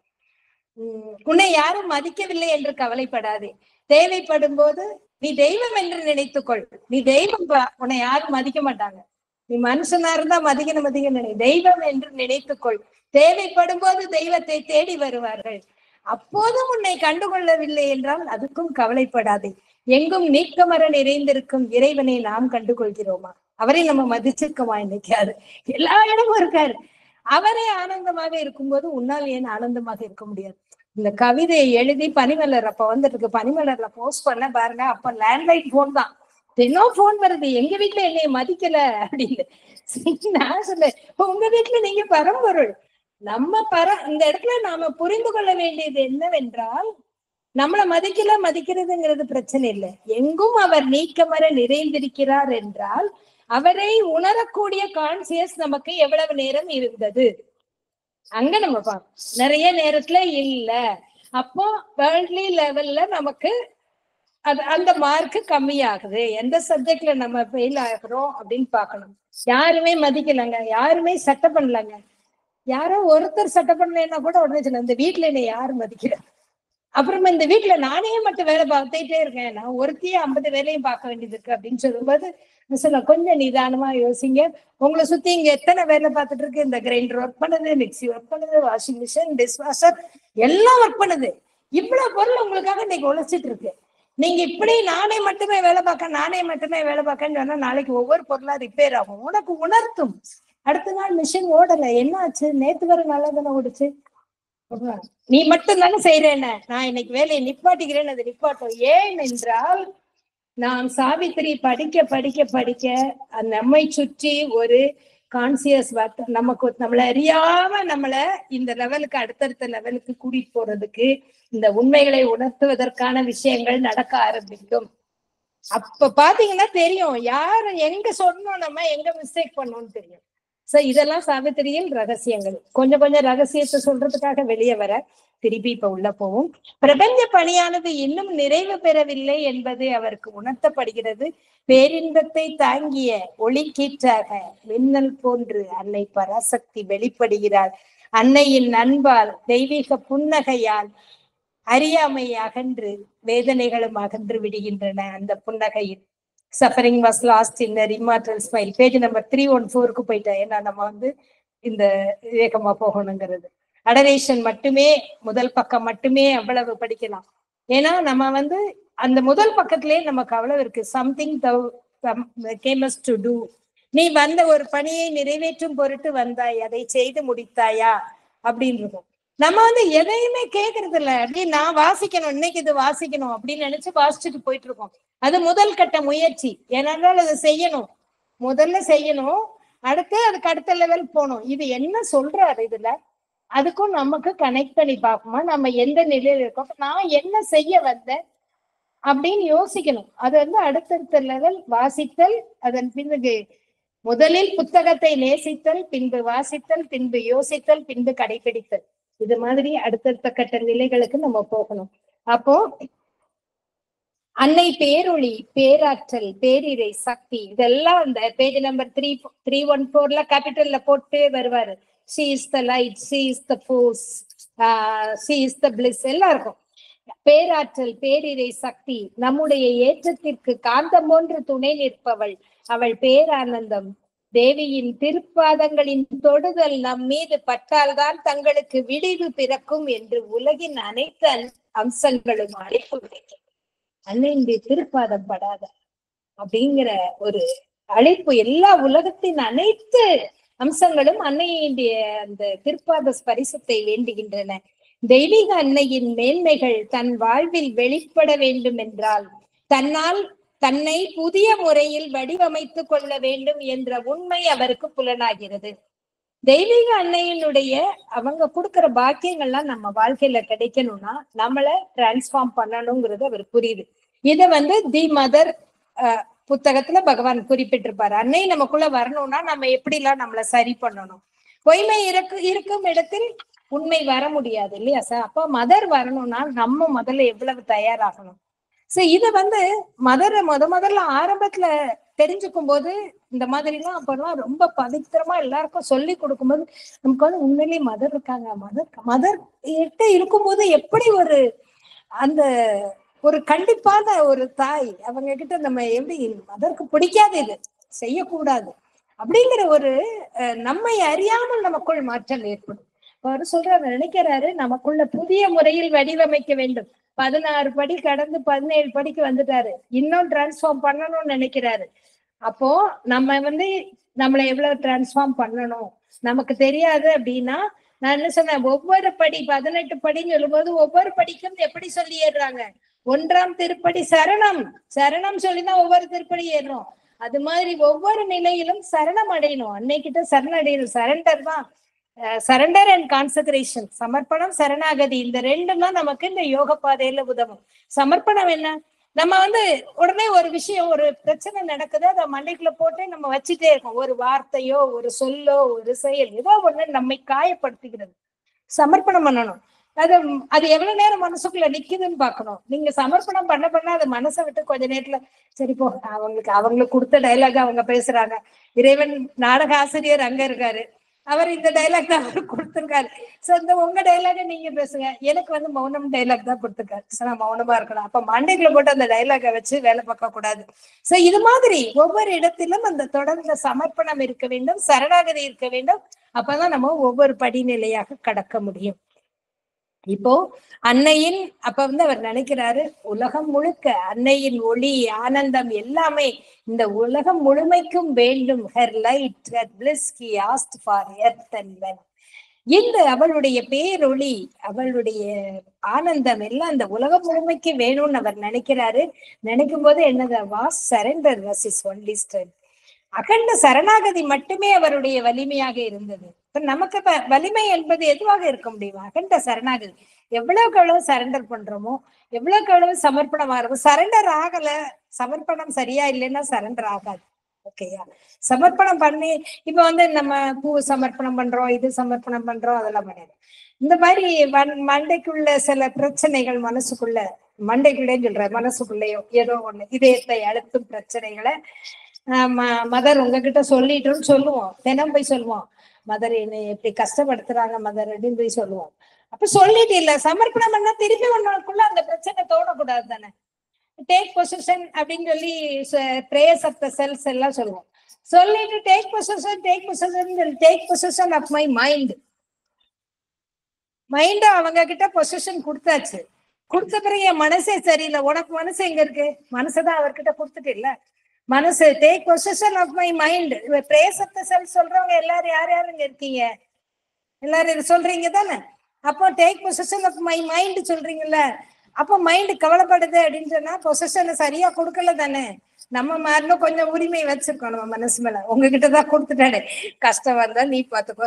அந்த அளவுக்கு சரணாகதி வரும்போதுதான் அந்த பூரண நிலையை நம்ம எட்டுறோம். அப்போ அதுக்கு அடுத்த நிலை அவர் ஆன்மா விடுதலை பெறுகிறது, அன்னைக்கு தன்னை பரிபூர்ணமாக அர்ப்பணிக்கிறது. His soul was freed and given to her alone. அன்னைக்கு மட்டுமே தன்னை அர்ப்பணிக்கிறது. அந்த நிலையை அவர் அடைகிறார். அடுத்து 18, The House of the Spirit and the New Creation. இறைமையின் இல்லமும் புதிய சிருஷ்டி.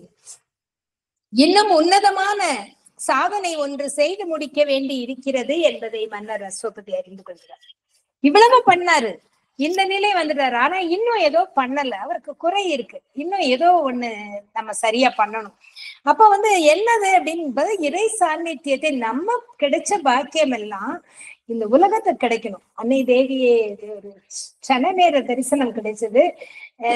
எல்லாம் அன்னையினுடைய ஒளி ஆனந்தம் இதெல்லாம் தரிசிக்கக்கூடிய பாக்கியம் கிடைச்சது. இந்த இறை சாநித்தியம், இந்த டிவைன் பிரசன்ஸ் உலகத்துக்கு வரணும் அப்படின்னு விரும்புறாரு. அப்போ அது அதுவே தன்னுடைய பணியாக கருதுகிறார். இதுதான் பணி. அப்போ அதற்கான கோரிக்கை வைக்கிறார். இறை பேர் அமைதி, இறை ஆற்றல், இறை ஒளி யாவும் இந்த உலகத்துக்கு இறங்க வேண்டும் என்று கேட்கிறார். இப்போ நம்ம ஆசிரம்ல பிரேயர் பாக்ஸ் என்று உண்டு இல்லையா, பிரார்த்தனை கடிதம் நம்ம எழுதி போட்டு வருவோம். என்னைக்காவது மதர் கிட்ட இறையாற்றல் உலகத்துக்கு இறங்கணும்னு யாராவது எழுதி போட்டுருக்கீங்களா? யாராவது ஒருத்தர் சொல்லுங்க. எழுதல இல்ல, இது வரைக்கும் நானும் எழுதல. ஆனா நான் சாதாரண லெட்டர் எழுதல. நான் முதல்ல எனக்கு சொன்னாங்க ஆசிரம் போகும்போது, இப்படி லெட்டர் எழுதி வைக்கணும். நாங்க ஏன் லெட்டர் எழுதி வைக்கணும் அப்படின்னு கேட்டேன். இதுதான் முறை அப்படின்னாங்க. ஆல் நோயிங்க அவங்க இருக்காங்க, அவங்களுக்கு எதுக்கு லெட்டர் எழுதணும் அப்படின்னு கேட்டு அன்னைக்குல இருந்து நான் இன்னைக்கு வரைக்கும் லெட்டர் எழுதல. அப்புறமா ஒரு முறை என்னுடைய ஒரு சூழலில் நானும் பிரதிபாவும் சில சமயம் ஏதாவது ட்ரை பண்ண ஞாபகம் இருக்கா உனக்கு, நம்ம இப்ப லெட்டர் எழுதணும்னு. ஒரு முறை சொன்னேன், எல்லாரும் லெட்டர் எழுதும் போது எழுத மாட்டேன்னு சொல்லுவேன். இன்னைக்கு வேணா நம்ம லெட்டர் எழுதி பார்க்கலாமா மதருக்கு விளையாட்டாக ஒரே ஒரு முறை நாங்கள் இருவரும் செய்தோம். அப்புறம் அது எவ்வளவு அபத்தமானது கொஞ்சம் நல்லா புரிஞ்சுட்டோம். ஒரு ஒரு ரொம்ப ரொம்ப வேடிக்கையான ஒரு விஷயம். மதருக்கு எல்லாம் தெரியுங்கிறத நம்ம விட்டுட்டு லெட்டர் எழுதுறோம் இல்லையா, லெட்டர் எழுதுறோம். அப்படியே எழுதினாலும் என்ன எழுதுவோம், எனக்கு இது வேணும் அது வேணும்னு எழுதுவோம். அவர் என்ன கோரிக்கை வைக்கிறாருன்னா, இந்த உலகத்துக்கு இறை பேரமைதி இறங்க வேண்டும், இறை ஆற்றல் இறங்க வேண்டும், இறை ஒளி இறங்க வேண்டும், எல்லாரும் இந்த ஆனந்தத்தை அனுபவிக்கணும்னு கோரிக்கை வைக்கிறாங்க. அப்ப இனிமேல் பிரேயர் பாக்ஸ்ல நாளைக்கு அங்க இருக்கு, அடுத்த மாசம் வரும்போது நான் சொல்லுவேன் யார் யாரு இல்லை, அடுத்தாக்குல நான் உங்களை எப்படி சந்திப்பேன். அப்ப வந்து கேட்பேன், என்ன லெட்டர் எழுதுனீங்க, இல்லைன்னா லெட்டர் எழுதாதீங்க, பதில் ஏன். அப்ப அவர் என்ன நினைக்கிறாரு, இந்த பிரார்த்தனை எல்லாம் வைக்கிறாரு, மதர் கிட்ட இருந்து ரிப்ளை வரல, அதுக்கே ரிப்ளை வரல. நம்ம எழுதுற லெட்டருக்கெல்லாம் இங்க ரிப்ளை வரணும்னு நம்ம நினைக்கிறானா, மதர் நம்ம எழுதுற லெட்டருக்கெல்லாம் ரிப்ளை பண்றாங்க. ஏன் பண்றாங்களா இல்லையா? நம்ம எழுதி வைக்கிற பிரார்த்தனைக்கு மதர் ரிப்ளை பண்றாங்க, ஆன்சர் பண்றாங்க. ஏன் பண்றாங்க? கொடுத்து கை தூக்கி உதவினாலாவது இவர்கள் மேலே வருவார்கள். ஆனா ரசோபதிக்கு ரிப்ளை வரல. அப்ப அவர் என்ன சொல்றாரு, என்ன காரணம் என்று தவிக்கிறார். அவர் என்ன காரணம்னு பார்த்து அவரு தன்னை சரி பண்றாரு. நம்ம என்ன செய்வோம், மதர்கிட்ட லெட்டர் போட்டோம், நடக்கலைன்னா வேற சாமியை பார்த்து ஓடிடுவோம், வேற ஏதாவது செய்யலாமான்னு போயிடுவோம். அந்த மாதிரி இல்லாம அவர் என்ன நினைக்கிறாரு, என்ன காரணம், தனக்குள் இன்னும் என்னென்ன சரி பண்ண வேண்டும் என்று ஆராய்கிறார்.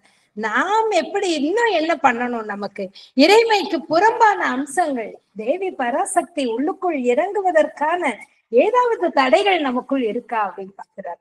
எவ்வளவு தேடி தேடி கண்டுபிடித்து அகற்றுகிறார், அப்படியே ரூட்டோட எடுக்கிறாரு. அது வந்து உண்மையிலே படிக்க சில விஷயங்கள் நம்ம உயர்நிலைக்கு போகும்போது சில விஷயங்களை விட்டு கொடுக்க வேண்டியது இருக்கும். அப்ப அவர் சொல்றார், அதில் வலியும் வேதனையும் இருக்கும், தாண்டிதான் வரணும். அவர் தேடி கண்டுபிடித்து அகற்றுகிறார், பூரண திருவுருமாற்றம் அடைகிறார். அப்போ புதிய பிரபஞ்சமாக விரிகிறார், பிரபஞ்ச இசைவை தன்னுள் உணர்கிறார், பிரபஞ்ச சந்தோஷங்களையும் கவலைகளையும் தன்னுடையதாக உணர்கிறார், தாங்கி சுமக்கிறார், அனைத்தையும் தனக்குள் தாங்கி சுமக்கிறார். சுமக்க முடிகிறது அவருக்கு. எப்படி சுமக்க முடியுது, எல்லா கஷ்டத்தையும் என்று சொல்லுங்க. இப்ப நம்ம வந்து ஆசிரமத்துல போய் கஷ்டத்தை எல்லாம் சொல்லிட்டு வந்துட்டோம்னா, நமக்கு இங்க இருந்து சொன்னா கூட மதர் சரியா கேட்காது, சமாதி கிட்ட போய் சொல்லிட்டு வரணும் அப்படின்னு நம்ம நினைப்போம். ஏன்னா நம்மளோட குழந்தைத்தனம் தான் நான் சொல்லுவேன். ஏன்னா குழந்தைத்தனம் அறியா, நமக்கு வந்து நம்ம அம்மா எல்லா இடமும் இருக்காங்க அப்படின்னு சொன்னா நமக்கு தெரியல, நம்ம அம்மா மடி மாதிரியே அங்க நினைச்சு சொல்றோம்.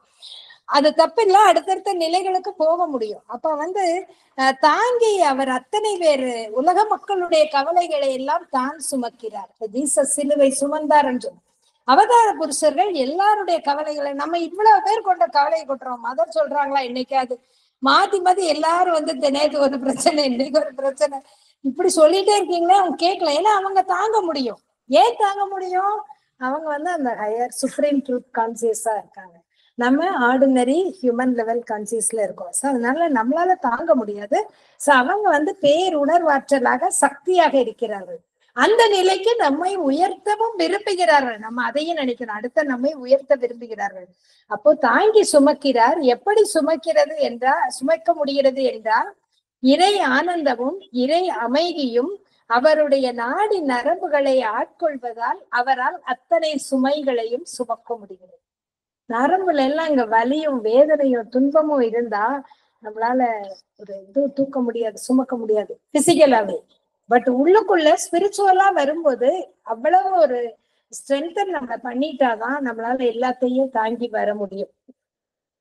பூரண சரணாகதி, மீண்டும் சொல்ல பூரண சரணாகதி. படிக்கட்டு ஏறும்போது நம்ம என்ன சொல்றோம், பூரண சரணம் சரணம் சொல்றோம். அப்ப என்ன சொல்றோம், கல்லும் முள்ளும் காலுக்கு மெத்தை, எல்லா இன்பமும் துன்பத்தையும் நான் எனக்கு மெத்த மாதிரி ஏத்துக்கிறேன், எதுவா இருந்தாலும் துன்பத்தை கூட ஏத்துக்கிறேன்னு சொல்லிட்டுதான் ஏறுறோம்.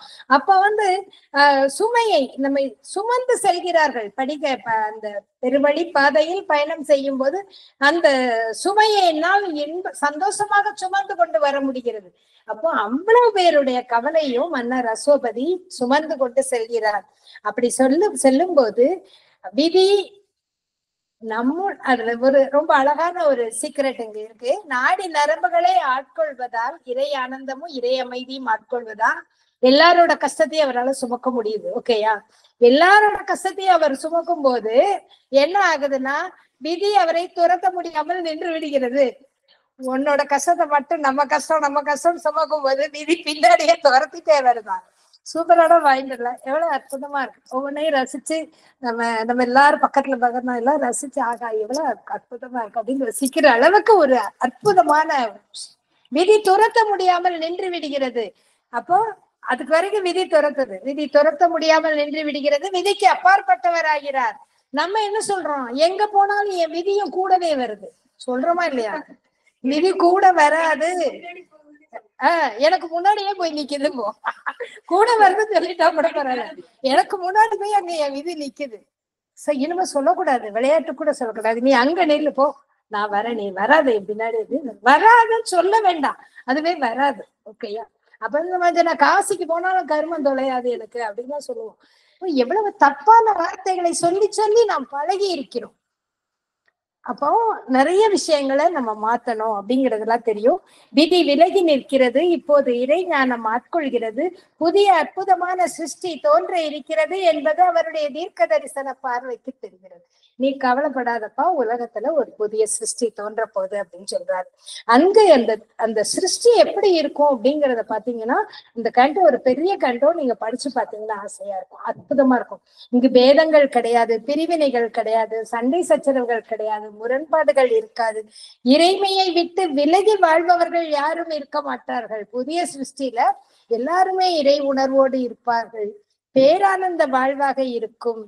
இது கண்டிப்பா புதிய படைப்பு நிச்சயமாக தோன்றத்தான் போகிறது. இது நான் ஐ திங்க் 2000 நான் எடுத்தேன்னு நினைக்கிறேன், ஷெனா நகர்ல இந்த பகுதி 2019. அப்போ 2000 எடுக்கும்போது அப்ப இந்த ஏடிஎம் இதெல்லாம் வரல இல்லையா, ஒரு 25 years முன்னாடி வரல. அப்ப நிறைய விஷயங்கள் நான் சும்மா ஒரு ஃப்ளோல பேசிட்டு போனேன். அதன் பிறகு அன்பர்கள், அதை குறித்து வைத்த அன்பர்கள் என்ன சொன்ன, தெருவோரத்துல பணப்பெட்டி இருக்கும், நீங்க எல்லாம் போய் எடுத்துக்கலாம். ஞாபகம் இருக்கா வாசலமா? அவர்களாம் அப்ப இருந்து வந்தவங்க சொன்னாங்க, தெருவோரத்துல பணப்பெட்டி இருக்கும், நீங்க போய் எடுத்துக்கலாம், அந்த மாதிரி எல்லாம் காலம் வரும், சோ எல்லாமே மாறும். அப்ப இன்டர் ரிலீஜியன் மேரேஜ் எல்லாம் அவ்வளவு எங்கேயோ ஒரு இடத்துல இருந்தது. இப்ப அதெல்லாம் மாறும். சோ அதெல்லாம் எந்தெந்த இப்போ ஒரு சர்ச்சுக்குள்ள விநாயகர் இருப்பாரு, அது மாதிரி இருக்கும். இப்ப இடையில ஒரு இடத்துல அந்த படம், அந்த நியூஸ் கூட வந்தது சர்ச்சுல. அப்ப எனக்கு அன்பர்கள் தெரியப்படுத்தினார்கள், நீங்க அப்ப சொன்னீங்க அது புதிய சிருஷ்டியில மாறும், எல்லாமே மாறும், இன்னும் சுமூகமா மாறும். அப்ப இன்னும் வரல, அது வரும்போது ரொம்ப சுமூகமா மாறும். அது வருவதற்கான வருவதற்கான ஒரு சாத்தியக்கூறுகள்லாம் இப்ப வெளிப்பட ஆரம்பிச்சிருக்கு. அப்போ பேரானந்த வாழ்வாக மலரும் புதிய படைப்பு நிச்சயம் தோன்றத்தான் போகிறது. இதுல பகவானே சொல்றாரு, இதை கேட்கவே நினைக்கவே நமக்கு சும்மா எங்க வரும் அப்படின்னு ஒரு எரிச்சல் படுவோம்ல, நடக்குமா இதெல்லாம் அப்படின்னு. அது மாதிரி கூட உனக்கு தோணும், அந்த இடத்துல லைட்டா ஹிண்ட் பண்ணிருப்பாரு. ஆனா கண்டிப்பா வரதா போகுது. இறைவனிடம் தன்னுடைய பிரார்த்தனைகளை முன்வைக்கிறார், இறைவனின் திருச்சொல்லுக்காக காத்திருக்கிறார். அவர் சொல்றார், இதெல்லாம் வரணும்பா, நீ வரும்னு சொல்ற, ஆனா கண்டிப்பா வரணும், செஞ்சு கொடுத்துரு, சரின்னு சொல்லுப்பான்னு சொல்லி இறைவன் திருச்சொல்லுக்காக காத்திருக்கிறார். திருச்சொல் யாரு? Parashakti. Parashakti the vision and the goal காட்சி கொடுக்கிறார். 18 நிலைகள். 18க்கு அப்புறம் வசன 5, பாலபாடம் 5, புக் ஆஃப் பிகினிங்ஸ்ல 5 கேண்டோஸ், அதுக்கப்புறம் கேண்டோ புக் 2ல 15 கேண்டோ, புக் 3ல 3 கேண்டோ, மொத்தம் 18. 5 + 18 + 1. இது தேவி வரம் கொடுக்கும் பகுதி. தெய்வீக அன்னையின் தோற்றமும் வரம் அளித்தலும். எங்கூட இத்தனை வருஷமா எல்லாம் எத்தனை இடத்துல சாவித்திரி எடுத்துக்கணும் அத்தனை இடத்துலயே கேட்டவர்கள். அதனால அவங்க சொல்றாங்க, இந்த தடவை நீ சொல்லாத நிறைய பாயிண்ட்ஸ் எல்லாம் சொல்லியிருக்கீங்க. ஏனென்றால் நான் எதற்காக புதிதாக எழுதுகிறேன் என்று சொன்னா, எனக்கு இப்ப உட்கார்ந்து டெய்லி இப்ப எழுத வேண்டாம்ல, ஆல்ரெடி நிறைய இருக்கு. இது மாதிரி ஸ்பைரல் பைண்டிங் பண்ணி வச்சதே நிறைய வச்சிருக்கேன், எடுத்துட்டு பேசலாம். பட் இன்று புதிதாக எழுதும் போது எனக்கு அந்த அனுபவம் புதிதாக கிடைக்கும். சோ புதிதாக ஏதாவது மதர் நமக்கு தெரியப்படுத்துவாங்க. சோ அதனால எப்பவுமே எனக்கு தெரியும் என்ற ஒரு நம்ம தடைய போடக்கூடாது. எனக்கு தெரியாத மதர், இன்னைக்கு நான் என்ன சொல்லணும், சிவகுமார் சார் சொல்றாரு, கூப்பிட சொல்றாரு, வர சொல்றாரு, எனக்கு என்ன சொல்லணும்னு தெரியலையே, நீங்க சொல்லிதாங்க. சரணாகதி முதல்ல அடைஞ்சிடணும். எனக்கு தெரியும்னு நினைச்சா அங்கதான் நமக்கு பிளாக். தெரியாதுன்னு கேட்டா இதுவரைக்கும் தெரியாம இருந்த விஷயங்கள்லாம் கூட அவங்க சொல்லி கொடுப்பாங்க. சரி, இதுதான் சாவித்திரி படிக்கும்போது முதல்ல என்ன வச்சுக்கோங்க, சரணாகதி. எனக்கு எது தெரியலமா நீ சொல்லி கொடு. தெரியலதான், உண்மையிலே நமக்கு இன்னும் நிறைய தெரிய வேண்டியது இருக்கு இல்லையா? நிறைய தெரிய வேண்டியது இருக்கு, நிறைய சரி பண்ண வேண்டியது இருக்கு. அதெல்லாம் போகும். அப்போ இந்த 18 படிநிலைகளை கடந்து வருகிறார். தேவி தரிசனம் கிடைக்க போகிறது. அதற்கு முன்னாடி ஒரு புனிதமான சலனம் அவருக்குள் ஏற்படுகிறது. அன்னையின் ஆனந்த தொடுதலை உணர்கிறார். அவருடைய அகக்கண்களுக்கு அன்னையின் பூரணமான திவ்ய வடிவம் காட்சி தருகிறது. வலிமையின் மைந்தனே, ஓ சன் ஆஃப் ஸ்ட்ரென்த், நீ உயர்நிலைகளை எட்டிவிட்டாய். ஆனால் உன்னோடு எந்த ஒரு ஆன்மாவும் துணையாக வரவில்லை. நீ மட்டும் வந்திருக்க, உன் கூட யாரும் வரலையே அப்படின்னு கேக்குறாங்க. மற்ற அறியாமையில் இருக்கின்ற மக்களுக்காக நீ வரம் கேட்டு என்ன பயன்? கொஞ்சம் பொறு. உனக்குள் கனலும் ஆர்வ கனல் அணைந்து விட ஒருபோதும் அனுமதிக்காது. நீ கொஞ்சம் பொறுமையாயிரு. உன் கூட இன்னும் நிறைய பேர் தயாரானாதான் இந்த உலகத்துக்கு நம்ம அந்த புதிய சிருஷ்டியை கொண்டு வர முடியும். ஆனா அதுக்காக ஆர்வத்தை நீ விட்டுறாத. உன்னுடைய உழைப்பு அகண்டமானதாக இருக்கட்டும். Ascend to thy high self, create, endure, cease not from knowledge, let thy toil be vast. Ascend to thy high self, உன்னுடைய உயர்ந்த நிலைக்கு உயர்ந்து விடு. உன்னுடைய உயர்ந்த ஜீவனின் மகத்தான தூண்டுதலுக்கு நீ ஒப்புதல் அளி. உன்னுடைய உள்ளார்ந்த ஜீவன் என்ன சொல்லுதுன்னு கேளு, அதுக்கு சரின்னு சொல்லு.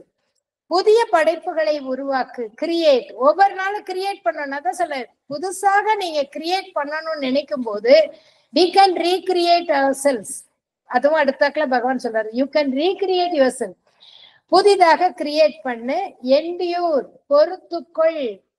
அங்கதானே கஷ்டம். மதர் கிட்ட போய் ஒரு சாதகர் கேட்கிறாரு, ஏதோ ஒரு இது கேட்கிறாரு. மதர் ஒரே ஒரு வார்த்தையில, ஒரு வார்த்தை இதுக்கு இவங்க நிறைய மதர் நமக்கு ஆறுதல்லாம் சொல்லுவாங்கன்னு போறாரு. ஒரே வார்த்தையில எழுதி கொடுத்துட்டாங்க, என்டியூர். என்டியூர், பொறுத்துக்கிறதா? எவ்வளவு பொறுத்துக்கிறது? எத்தனை நாளைக்கு பொறுத்துக்கிறது? நமக்கு அந்த ஒரு வார்த்தைக்கு நம்ம 10 கேள்வி கேட்போம். மதர் ஒரு வார்த்தை தான், போயிட்டு வா. என்டியூர் அவர் சொல்றாரு, சீஸ் நாட் ஃப்ரம் நாலேஜ், ஞானத்தை விட்டு விலகாதே. உன்னுடைய உழைப்பு அகண்டமானதாக இருக்கட்டும். புனிதமான இறை தருணம் வரும்போது அனைத்தும் திருவுரு மாறும். அந்த இறை தருணம் வரும்போது எல்லாம் மாறும், நேரம் வரும்போது கிடைக்கும் சொல்றாரு. அப்போ அவர் திருப்பி கேட்கிறார், அன்னையே இது சரி. கடைசியில சொல்லிட்டு அன்னை சொல்றாங்க, ஒரு வரம் கேள், ஒரே ஒரு வரம் கேளு தர. அது வரைக்கும் என்னுடைய ஒளி உன்னோடு இருக்கும், என்னுடைய வலிமை உன்னோடு இருக்கும், மை ஸ்ட்ரென்த், மை லைட் எல்லாம் சொல்றாங்க. சொல்லிட்டு ஒரே ஒரு வரம் கேள், அது உன்னுடைய மானுட இனம் முழுவதுக்கும் உயர்த்துவதற்கு ஒரு வரம் கேள் அப்படின்னு மதர் சொல்றாங்க. சொன்ன உடனே இவர் கேட்கிறாரு, உன்னுடைய உயிர் உருவம் தாங்கிய அம்சம் ஒன்றை இந்த உலகத்துக்கு உன்னுடைய தூதுவராக அனுப்பி வைத்து இந்த உலகத்தை காப்பாற்று. ஒரு வரம் தான் கேட்கணும்னு சொல்லியாச்சு, அதுவும் உலகத்துக்கான வரமா கேட்கணும்னு சொல்லியாச்சு. அப்ப எப்படி கேக்குறது? உலகத்துல நல்ல எல்லாரும் ஆரோக்கியமா வாழணும்னா அப்ப பணத்தை கேட்கலையான்னு கேட்பீங்க. இல்ல எல்லாரும் செல்வ வளமா இருக்கட்டும்னா அப்ப ஆரோக்கியம் வேணுமான்னு கேட்கலையா கேட்பீங்க. நீனே வந்துரு, நீ வந்துட்டா எல்லாம் வந்துரு. எவ்வளவு அது கூட வரம் கேட்கறது கூட தெரியணும். நீனே வந்துடுமா அப்படின்னு கேட்கிறாரு. அப்ப அவர் சொல்றாரு, உனது அம்சப்படி. அவ கேளு, ஒரு வரம் கேளு தரேன்னு சொல்லிட்டால, ஒரு வரம் கேளு. உனது விருப்பப்படி என்னுடைய திரு அம்சங்கள் தாங்கிய ஒருத்தி இந்த பூவுலகில் அவதரிப்பாள். அவள் உலக மக்களை வேதனைக்குள்ளாக்கும் விதி என்னும் இரும்பு சட்டத்தை தகர்த்தெறிவாள். அவளுடைய திட சித்தத்தால் விதியானது மாற்றி அமைக்கப்பட்டு மானுடம் தெய்வீகமாக திருவுருமாறும் என்று பாராசக்தி வரமருகிறது. ஒருத்தி என்னுடைய அம்சமா வருவா.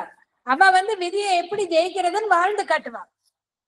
அதுக்காக உனக்கு எல்லாருக்கும் உனக்கே பரிச்சை எழுதி அவளே உனக்கு கொஸ்டின் ஆன்சர் பேப்பர்லாம் கையில கொடுக்க மாட்டான். இப்படி ஆன்சர் சொல்லி தரு. ஏன் அப்படின்னா அவளே எழுந்த எல்லாருக்குள்ளேயும் எல்லாரும் பாஸ் அப்படின்னு சொல்லி அனுப்பிடலாம்ல. ஒருத்தி உலகில் பிறந்து வாழ்ந்து காட்டுவாள். அங்க வரம் கொடுக்கறதுல உள்ள இதை சொல்லுங்க அப்படின்னு சொல்றாரு. அப்போ அவள் மாற்றி அமைப்பாள். அந்த அன்னை அப்போ சொல்ற அந்த விதியானது மாற்றி அமைக்கப்பட்டு மானுடம் தெய்வீகமாக திருவுருமாறும். அவளுடைய ஆற்றலால், அவளுடைய அருளால் மற்றவங்களும் மாறுவாங்க, மானுடமே மாறும் அப்படின்னு சொல்லி அன்னை பராசக்தி வரம் வருகிறார். அன்னையின் திருவுருவத்தை தரிசனம் செய்து அன்னையிடமிருந்து வரத்தையும் பெற்றுக்கொண்டு மன்னர் அஸ்வபதி ஆனந்தம் அடைகிறார்.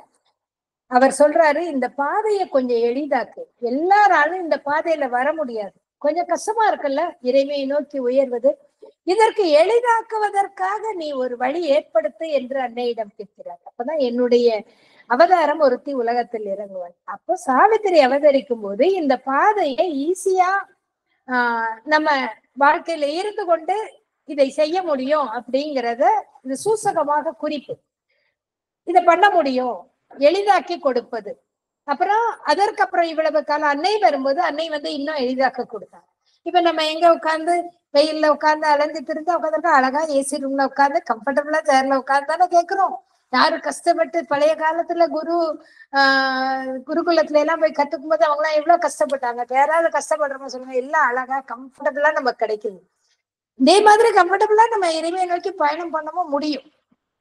இப்ப காசிக்கு போறாங்க, கைலாஷ் போறாங்கன்னா எப்ப எல்லாம் பிளைட்ல போயிட்டு அப்புறம் கொஞ்சம் தரணும். அப்பெல்லாம் அப்படியா இருந்தது? இல்ல இல்ல, எல்லா பயணமும், உலக வாழ்க்கை பயணமும் சரி, ஆன்மீக வாழ்க்கை பயணமும் சரி, எளிதாக்கி கொடுத்தார்கள். அடுத்து அன்னை வந்து நமக்கு வந்து இதை ரொம்ப ஈஸியா இந்த யோகத்தை பண்றதுக்கான வழிமுறைகள் கொடுத்தாங்க. இவர் இவ்வளவு கஷ்டப்பட்டு போறாரு, அன்னை சொன்னாங்க ஒரே வார்த்தை, எண்டியோர், இவ்வளவுதானா, பொறுத்துக்கிட்டா எல்லாம் சரியாயிடுமா? எப்படி பொறுத்துக்கிறது? அப்புறம் தான் அங்கதான் நம்ம மனசு கேள்வி கேட்கும், எப்படி பொறுத்துக்கிறது, எவ்வளவு நாள் பொறுத்துக்கிறது? ரொம்ப நம்மளையே பொறுத்துக்கிட்டா நம்மள அப்படியே மதிக்க மாட்டாங்க, ஏதேதோ நம்ம மனசுல அப்படிலாம் வைக்கிறது. திரும்ப திரும்ப இந்த மனசுக்கு சொல்லணும், எண்டியோர் எண்டியோர், பொறுத்துக்கோ பொறுத்துக்கோ. பொறுமையில் பூமாதேவின்னு சொல்லுவாங்களா, இப்ப பூமியே நிறைய பொறுக்க மாட்டேங்குது, அங்கங்க ஏத்துக்க என்னடா அது, ஏன்னா இயல்பு மாறுகிறது. இப்ப நிறைய பொறுமையை மக்கள் கொண்டு வர வேண்டும் சொல்றாரு. தன்னுடைய ஆழ்ந்த மோன நிலையில் இருந்து இப்ப இந்த நிலைக்கு போயிட்டு திருப்பி உலகியல் வாழ்வுக்குள் வருகிறார். இப்ப வரும்போது அன்னை பராசக்தியை தரிசனம் பண்ணிட்டாரு, வரமும் வாங்கிட்டாரு. இந்த பகுதியை படிக்கும் போது அப்படியே ரியலா அன்னை காட்சி கொடுத்த மாதிரி நமக்கு இருக்கும். சோ அவ்வளவு அற்புதமான பகுதி இது. காட்சி கொடுத்து அன்னை வரம் கொடுத்த பிறகு நீங்க திருப்பி அந்த படித்து விட்டோ அதை தியானம் செய்து விட்டோ வரீங்க. நீங்க எப்படி வருவீங்க? வெளியே வரும்போது சொல்றாரு, தெய்வங்கள் யாவரும் வீற்றிருக்கும் திருக்கோவிலாக நடமாடும் தங்க ரதமாக தெய்வீக அற்புதமாக திகழ்கிறார். அவ்வளவு பெரிய நிலைகள் எல்லாம் முடிச்சு அவர் வெளியே வரும்போது அப்படியே அற்புதமா வெளியே வராரு. உலகத்தில் அறியாமை நிறைந்திருந்தாலும் தன்னை போன்ற உன்னதமான ஆன்மாக்கள் இருப்பதை அவர் உணர்கிறார். எல்லாம் அறியாமை இருந்தா கூட நம்மளை மாதிரி இறைவன் கிட்ட எல்லாருக்கும் வேணும் கேட்கிற ஆன்மாக்கள் இருக்காங்க. சரி, அவங்களோட சேர்ந்து ஏன்னா பராசக்தி பொறுத்தருன்னு சொல்லியிருக்காங்க இல்லையா, அதனால அவங்களோட சேர்ந்து நம்ம அது வரைக்கும் நம்முடைய பணியை தொடரலாம்னு சொல்லி அவர்களோடு இணைந்து உயர் மனதை துணையாக கொண்டு, நோட் பண்ணிக்கோங்க, கிரேட்டர் மைண்ட், உயர் மனதை துணையாக கொண்டு உலகியல் வாழ்வு நிலைகளுக்குள் வருகிறார். உலகியல் உயர் வாழ்வு நிலைகளுக்குள் வருகிறார். திருப்பி லிட்டில் லைஃபுக்குள்ள போகல, லிட்டில் மைண்டுக்குள்ள போகல. அவ்வளவு தூரம் போயிட்டு வந்த பிறகு கிரேட்டர் லைஃப்ல கிரேட்டர் மைண்ட்ல இருந்து இந்த உலகத்துக்கு தொண்டு செய்யலாம்னு நெருங்கி வராரு. இதெல்லாம் பிராக்டிஸ்.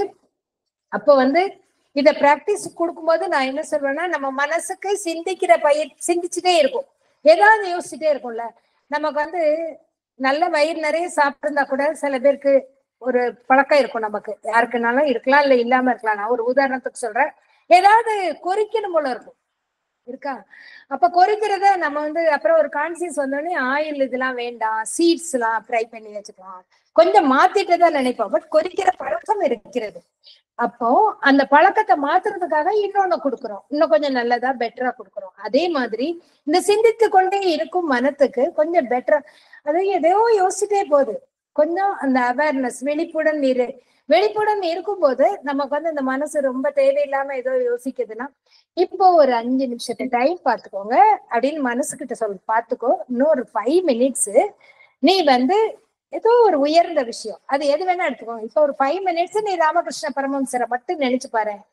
எதுக்கு நேத்து கஷ்டப்படுத்தவங்க, அன்னைக்கு கஷ்டம் கொடுத்தவங்க, அவங்க நம்மளை இப்படி சொன்னாங்க, அவங்களையெல்லாம் நினைக்கிறத விட்டுட்டு கொஞ்ச நேரம் பகவான் ரமணரை நினைங்க. நான் அன்னைதான் எல்லா நேரமும் நினைக்கிறேன், ஆனா கொஞ்ச நேரம் என் மனசு இப்படி போகுதுங்கிறீங்கல்ல. சரி, இப்ப அன்னையை நினைச்சு விட்டு வெளியே போற மனச வேற ஒரு உயர்ந்த விஷயங்களை பத்தி சிந்திக்கிறதுக்கு பயன்படுத்துங்க. இதெல்லாம் பிராக்டிஸ் டெய்லியும் கொண்டு வர வேண்டும்.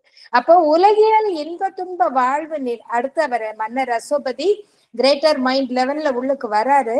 என்ன செய்ய அவர் என்ன கொண்டு வர விரும்புகிறார் என்றால், establishing the empire of the soul, ஆன்ம சாம்ராஜ்யத்தை இந்த உலகில் நிறுவ வேண்டும் என்று அவர் விளக்கிறார். அதற்கு அன்னை பராசக்தி சாங்ஷன் பண்ணிட்டாங்க, என்னுடைய அவதாரமாக ஒருத்தி அவதரிப்பாள் என்று.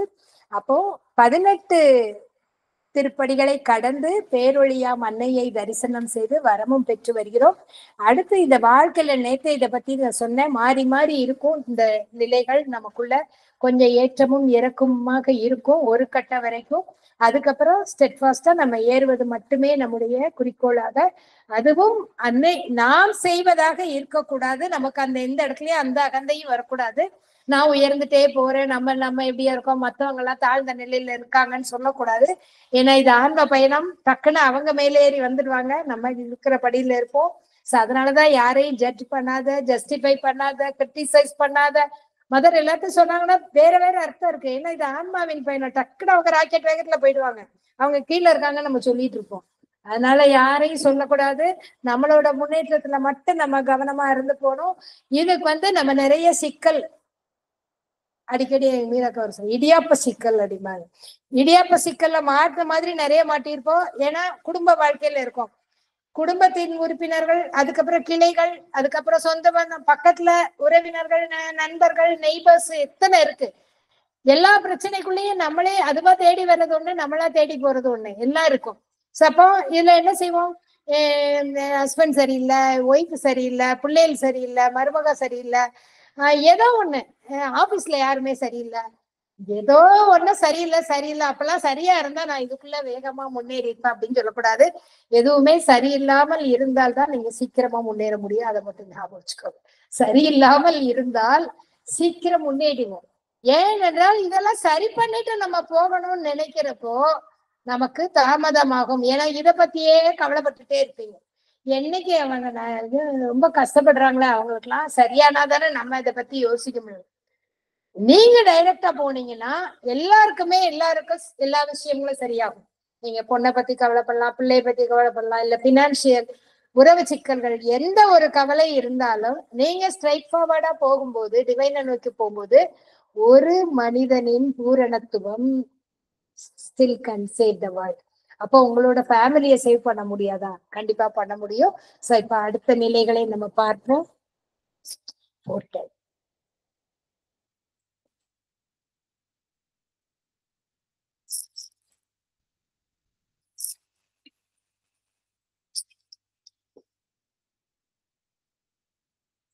இந்த இடத்துல எனக்கு ஒரு அன்பர் ஒருத்தர் அடிக்கடி என்னிடம் சொல்லும் போது, ஒரு மிந்தி அஸ்வபதி ஒருத்தர் தான் வந்தாருன்னு அன்னை பராசக்தி சொன்னாங்க. இப்போ நாங்க ஆனந்திமா கூட நாங்க நிறைய பேர் சேர்ந்து வரோம், மதர் கண்டிப்பா நமக்கு வரம் கொடுத்துருவாங்களா அப்படின்னு சொன்ன மாதிரி எனக்கு அந்த அவர்களுடைய சொன்னது ஞாபகத்துக்கு வருகிறது. இப்போ அன்னை மன்னர் அஸ்வபதி போகும்போது அந்த நேரத்தில் நிறைய ஆன்மாக்கள் இந்த ரெடி ஆகல. பட் சாவித்திரியினுடைய அவதாரம், அடுத்த அன்னையின் அவதாரம் வரும்போது இப்ப நிறைய உலகத்திலேயே அந்த அதிமன மாற்றம் ஏற்பட்டிருக்கு. ஓரளவு நிறைய மாற்றம் ஏற்பட்டிருக்கு. மாற்றம் ஏற்படும் போது நிறைய பேருக்கு இந்த ஸ்பிரிச்சுவல் அவேர்னஸ் வந்திருக்கு. நிறைய இப்ப பாத்தீங்கன்னா யங்ஸ்டர்ஸ் எல்லாம் நிறையவே அதற்கான விழிப்புணர்வோடு இருக்கிறாரு. நம்ம சொல்றோம் ஒரு பக்கம் கெட்டு போறாங்க, ஒரு பக்கம் நல்லா ஆயிட்டு வர்றாங்க. சோ அதனால அந்த உலகம் தயாராகிறது. ஓரளவு தயாராகிய உடன் எல்லாருக்கும் இந்த பிரார்த்தனை இருக்கும்போது புதிய சிருஷ்டி விரைவிலேயே தோன்றும்.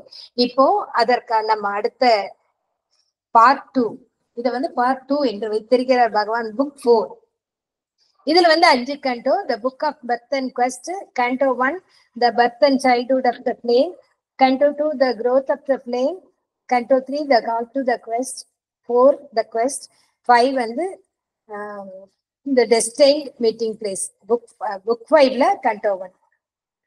அடுத்த ஆரம்ப பாடங்கள் 5. முதல்ல 5 cantos சொன்னா, ஃபர்ஸ்ட் புக் 1ல 5 cantos, புக் 2ல இப்ப பார்ட் 2ல வரும்போது ஒரு 5 cantos. இந்த 5 cantos முதல்ல பர்த் அண்ட் சைல்ட்ஹுட் ஆரம்ப பாடமா இதை எடுத்துக்கிறோம். அன்னை கிட்ட வந்த பிறகு நம்ம எப்படி இல்லாம இருந்திருப்போம். 30 வயசுல வந்தோமோ, 25 வயசுல வந்தோமோ, இல்ல 50 வயசுல வந்தோமோ, அது வேற விஷயம். பட் நம்ம எந்த வயதில் ஒரு ஆன்மீக பாதையை தேர்ந்தெடுத்து நாம் முன்னேற ஆரம்பித்தாலும் ஒரு கட்டத்துக்கு பிறகுதான் நமக்கு ஓரளவு அந்த டிரான்ஸ்ஃபார்ம் ஆகி நம்ம புது பிறப்பு எடுக்கிறோம். இங்க சாவித்திரியின் பிறப்பு அப்படின்னு இத கதைப்படி இருக்கு. The birth and childhood of the flame. அவர் சாவித்திரியின் பிறப்புன்னு போடல, birth and childhood of the flame, அருட்சுடரின் பிறப்பும் அருட்சுடரின் வளர்ச்சியும் குழந்தை பருவமும் அப்படின்னு. அப்ப நமக்குள் அந்த முதல்ல சொல்லிட்டாருல, ஒன்ஸ் கிண்டில்ட் இட்ஸ் ஃப்ளேமிங் நெவர் கன்சீஸ். அந்த ஞான சுடர் ஏற்றப்பட்டு விட்டால் அப்ப அது புது பிறப்பு நமக்குள் நிகழ்கிறது. இறைமையை நோக்கிய பயணத்தை மேற்கொள்ளும் நம்முடைய ஆன்மா அன்னை பராசக்தியின் ஆசிகளுடன் புது பிறப்பெடுக்கிறது. நிறைய பேர் மதர்கிட்ட வந்தவங்களை கேட்டீங்கன்னா அவங்க சொல்லுவாங்க, ஆரம்ப காலத்துல இருந்து சக்தி வழிபாடு பண்ணிருப்பாங்க, தேவி உபாசனை பண்ணிருப்பாங்க, மதர்கிட்ட வந்திருப்பாங்க. அந்த தேவி உபாசனை கனெக்ஷன் இருக்கும். நீங்க பல பேர் கேட்டு பாருங்க, கண்டிப்பா அவர்கள் தேவி உபாசனையில் ரொம்ப தீவிரமா இருந்திருப்பாங்க. அன்னையிடம் அடுத்த இந்த தடவை இங்க வந்துட்டோம். அப்ப அது மாதிரி இருக்கும். அன்னை பராசக்தியின் ஆசிகளுடன் நம்ம ஆன்மா புது பிறப்பெடுக்கிறது, நமக்குள் சுடரொளி பிறப்பு நிகழ்கிறது. இது நமக்குள்ள ஏற்படும் தெய்வீக ஜனனம். காவியப்படி சாவித்திரியின் பிறப்பு இது. இந்த நம்முடைய பரிணாம வளர்ச்சி பெற்று வருகின்ற நம்முடைய ஆன்மா எடுக்கும் புது பிறப்பு. இந்த பல பிறவிகளை எடுத்து பயணம் செய்கின்ற நம்முடைய ஆன்மாவானது அடுத்த கட்ட உயர்வுக்கு தன்னை தயார் செய்து புது பிறப்பெடுக்கிறது. மானுட ஆன்மா விழிப்பு பெறும் நிலை. இப்போ மானுட ஆன்மா விழிப்பு பெறும் நிலையில அதனுடைய மனம் ஒளி பொருந்தியதாக மாற்றம் பெறும். மனம் அது இப்போ லூமினஸா இருக்கும். அதாவது ரொம்ப இருண்ட இதுக்குள்ள போகாது. உயிராற்றல் இன்னும் சக்தி வாய்ந்ததாக இருக்கும். இறைத்தன்மை பொருந்திய உடலாக இருக்கும். உடல் மாற்றம் பெறும், ஒரு தெய்வீகத்தன்மை வரும் உடல்ல. அப்போ இத நான் பொதுவாக நம்ம என்ன சொல்லுவோம், மனம் ஒரு குரங்கு, வேற என்ன சொல்லுவோம், உடலை பத்தி காயமே இது பொய்யடா, காற்றடைத்த பையடா, இப்படி எப்ப பார்த்தாலும் இப்படியே நெகட்டிவா சொல்லிக்கிட்டே இருக்கிறதெல்லாம் மாத்திட்டு, இந்த பிறப்பு நமக்குள் நிகழ்ந்தவுடன் நீங்க சொல்ல ஆரம்பிக்க, முதல்ல இருந்து நான் சொல்லுவேன், இந்த பிராக்டிஸ் சொல்லுவேன். எந்த பிராக்டிஸையும் இங்க நான் எல்லாத்தையுமே உங்களுக்கு கூடுமான வரைக்கும் எனக்கு ஞாபகம் வருகிறது எல்லாம் சொல்றேன். Body divine, mind life divine, mind divine daily சொல்லுங்க. உங்களால எத்தனை தடவை சொல்ல முடியுமோ சொல்லுங்க. இந்த உடல் தெய்வீகம், இந்த உயிர் தெய்வீகம், இந்த மனம் தெய்வீகம். ஏன்னா நம்ம பழைய காலத்துல சொன்னோம், இது காற்றடைச்ச பைய, இது தீக்கிரையாக போற உடல் தானே அப்படிங்கிற. இந்த உடல் தெய்வீகம். அடுத்த பேர் எதை பத்தி சொல்லி, ஒவ்வொரு உயிரணுவிலும் இறையாற்றல்கள் பொதிந்து வைக்கப்பட்டுள்ளன. அதெல்லாம் வெளிப்படுத்தும் நம்ம கிட்ட ஒரு கட்டத்தில். உடல் தெய்வீகம் மாற்றம் பெறும்னு சொல்றாரு. அதனால உடல் தெய்வீகம்னு சொல்லிட்டே வாங்க. ஒரு குழந்தை பிறந்தோடனே நீ ஒரு 5 வயசு ஆகுது, அது பேச தெரிஞ்சோடனே நீ டாக்டர் ஆவியா, இன்ஜினியர் ஆவியா, அது இன்னும் படிக்கவே ஆரம்பிச்சு கேட்கிறோமா இல்லையா? அப்போ இந்த உடல் வளர ஆரம்பிக்காம சொல்லணும் தெய்வீகம் தெய்வீகம் சொன்னா அது தெய்வீகமாக மாறும். அந்த குழந்தை டாக்டர் ஆகும், ஏதோ ஒரு பெரிய பதவிக்கு வரும், நம்ம கற்பனை பண்றோம். அந்த கனவை அந்த குழந்தைக்குள்ளேயே விதைக்கிறோம். அது ஒரு காலத்தில் நனவாகுவது போல் இந்த உடல் தெய்வீகமாக மாறும். அந்த உயிராற்றல் பெருகும். சாவித்திரியினுடைய உயிராற்றல் எப்படி இருந்ததுன்னு பகவான் சொல்றாரு. Proud, Swift and joyful ran the wave of life. சொர்க்கத்தின் நீரோடை போன்று அவளுடைய உயிராற்றல் ஆனது பெருமிதம் மிக்கதாக, வேகம் கொண்டதாக, துள்ளல் மிகுந்ததாக இருக்கும். இப்படி சோர்ந்து போய் அப்படி உட்காரும் போது நினைச்சுக்கோங்க, உங்க உயிர் சக்தி எப்படி இருக்கணும், சாவித்திரியினுடைய உயிர் சக்தி மாதிரி proud, Swift and ran, joyful and ran the wave. நம்முடைய உயிராற்றலின் அலையானது எப்படி இருக்கணும்னா பெருமிதம் மிக்கமாக, நாம் அன்னையின் குழந்தைகள் என்ற ஒரு முத்திரை குத்தப்பட்டு இருக்க வேண்டும். நமக்கு சோர்ந்து போலாமா? சோர்ந்து போக கூடாது. ஊக்கம் அது கைவிடேன். சோர்ந்து போக கூடாது. சோர்ந்து போற நேரம் வரும் வாழ்க்கையில, அப்புறம் இழந்திருக்கணும். இழந்துச்சுட்டு வேகம் இருக்கணும், முன்னேற்றத்தில் வேகம் இருக்கணும், ஜாய்ஃபுல்லா சந்தோஷமா முன்னேறணும். இதெல்லாம் அடுத்த பால பாடங்கள், அடுத்த ஆரம்ப பாடங்கள். உயர்ந்த கடவுளர்கள் வாசம் செய்யும் திருக்கோவிலாக சாவித்திரி விளங்குகிறாள். சாவித்திரி கோவிலுக்கு போனான்னு சொல்லல, கோவில் சாமி எல்லாம் அவளுக்குள்ள இருக்காரு. உயர்ந்த கடவுளர்கள் எல்லாம் உங்களை பார்த்தா எல்லா கடவுளையும் பார்த்த மாதிரின்னு சொல்ற அளவுக்கு சாவித்திரி இருக்கிறாள். எல்லா கடவுளர்களும் அவளும் குடிகொண்டுள்ளார்கள். கடவுள் அங்கு எந்த பேதமும் இல்லை.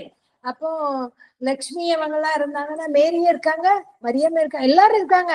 அத சொல்லிட்டாரு. நீங்க இப்படி எல்லாம் கேட்பீங்களே, இந்து கடவுளா, முஸ்லிம் கடவுளா, கிறிஸ்டின் கடவுளான்னு. அதனால எல்லா அதோட அடுத்தவர்ல சொல்லுவாரு, எல்லா கடவுளர்களும் இருக்கிறார்கள், எந்த பேதமும் இல்லை. இறை உணர்வுடன் இறை மயமாக இது நமக்கும் வரும். அந்த புது பிறப்பெடுக்கும் போது நமக்குள் எல்லா கடவுளர்களும் கோவில் கொள்ள வருவார்கள். அப்ப இறை உணர்வாக இறை மயமாக நாம் மாற தொடங்குவோம். அப்ப இறை வரங்கள் எல்லாம் கிடைக்க ஆரம்பிக்கும். அடுத்தது த growth ஆஃப் த பிளேட், அருட்சுடரின் வளர்ச்சி. அருட்சுடரான சாவித்திரி வளர்கிறாள், புது பிறப்பெடுக்கும் நாமும் வளர்கிறோம். சாவித்திரியை கோடிக்கணக்கான சக்திகள் கண்காணிக்கின்றன. நம்முடைய ஆன்மா புது பிறப்பெடுத்து வளரும் போது நீங்க நார்மலா இருங்க, உங்களை பக்கத்து வீட்டுக்கார ஒருத்தர் திரும்பி பார்க்க மாட்டாங்க. ஆனா திடீர்னு ஏதோ ரொம்ப வசதி வருது, ஏதோ என்ன ஆச்சு, ரொம்ப வசதி வந்துச்சு போக்க, எல்லாரும் பக்கத்து எல்லாருடைய பார்வை உங்கள் மேல் விழும். அது மாதிரி இவங்க புது பிறப்பெடுக்க இல்லையா, எல்லா சக்திகளும் பாக்குறாங்களாம் சாவித்திரியை. புது பிறப்பெடுத்து வளரும் சாவித்திரியை கண்காணிக்கின்றன. அது மாதிரி தெய்வீக சக்திகள் இதே இது நீங்க லிட்டில் லெவல்ல இருக்கும்போது, லிட்டில் மைண்ட்ல இருக்கும்போது, லிட்டில் லைஃப்ல தாழ்ந்த வாழ்வு நிலையில இருக்கும்போது நிறைய சக்திகள் பாக்குது. எல்லா இடத்துலயும் சக்திகள் பாக்குது, ஞாபகம் வச்சுக்கோ. அந்த சக்திகள் பார்த்து என்ன செய்தா, ஓகே இவன் நம்ம ஆளுதான், நம்ம என்ன சொன்னாலும் செய்வான்னு சொல்லி அது நினைக்குது. இப்ப உயர்ந்த நிலைக்கு போயிட்ட உடனே தெய்வீக சக்திகள்லாம் கண்காணிக்குது. அந்த சக்திகள் நினைக்குது இவன் நம்ம ஆளுதான், நமக்கு துணையா இவளை ஒரு கருவியா பயன்படுத்திக்க முடியும் அப்படின்னு நினைக்குது. ஓகேயா, இங்க டிஃபரன்ஸ் இதுலதான் இருக்கு. எல்லாம் கண்காணிக்கின்றன.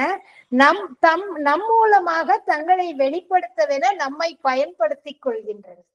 இவங்க மூலமா நம்மளை வெளிப்படுத்திக்கலாம் அப்படின்னு சொல்லி கடவுளர்கள்லாம் வராங்க. இந்த நிலையில் நாம்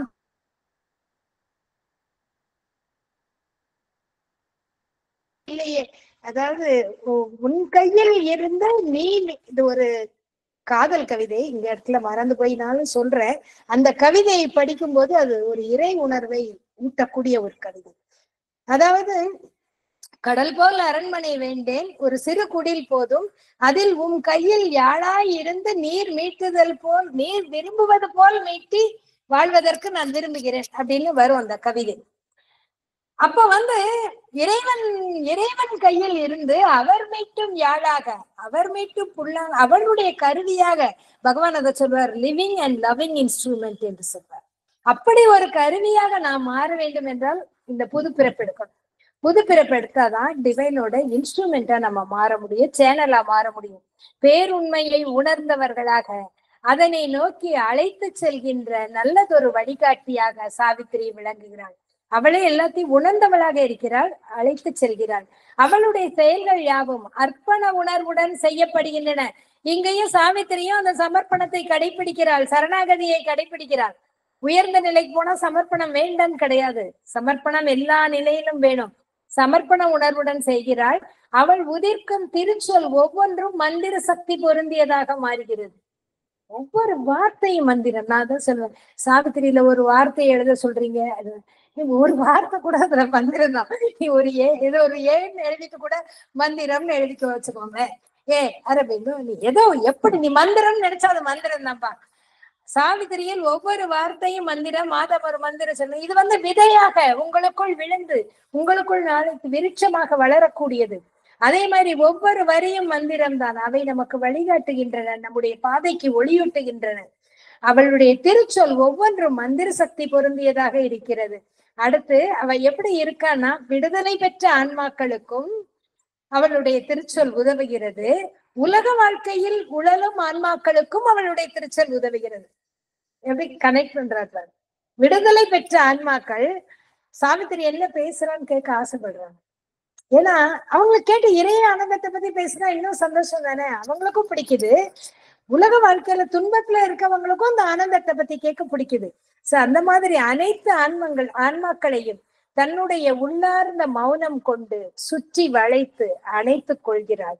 பேசினால் திருச்சொல், மிச்ச நேரங்களில் மௌனம். கடைபிடிக்கிறது ட்ரை பண்ணணும். ரொம்ப கஷ்டம், ட்ரை பண்ணணும். ரொம்ப கஷ்டம் நீங்க சொல்லிடுறீங்களே, அப்புறம் நாங்க எப்படி கடைபிடிப்போம்? எங்க அன்பர் ஒருத்தங்க கேட்பாங்க. கஷ்டம்னு சொன்னா முயற்சி பண்ணி கடைபிடிங்க. இல்ல உங்களுக்கு கொஞ்சம் ஒரு நிலைகளுக்கு நாம் உயர ஈஸியா வரலாம். பேசாம இருந்தா பேசாம இருப்பேன். இந்த என் கூட பிரதிபா வருவா, அவளை யாருமே கேட்பா, நீங்க இவ்வளவு பேசுறீங்க, அவங்க பேசவே இல்லையே. ஒரு நாள் கூட எங்க கூட்டிட்டு போனாலும் ஒரு நாள் ஒரு வார்த்தை கூட அவ பேசினதா யாருமே பார்த்துக்க முடியாது. பேச மாட்டா, ஒரு வார்த்தை கூட பேச மாட்டா. இருந்தா மௌனமா இருக்கணும், இல்லைன்னா திருச்சொல் தான் பேசணும் அப்படின்னு வச்சுக்கோங்க.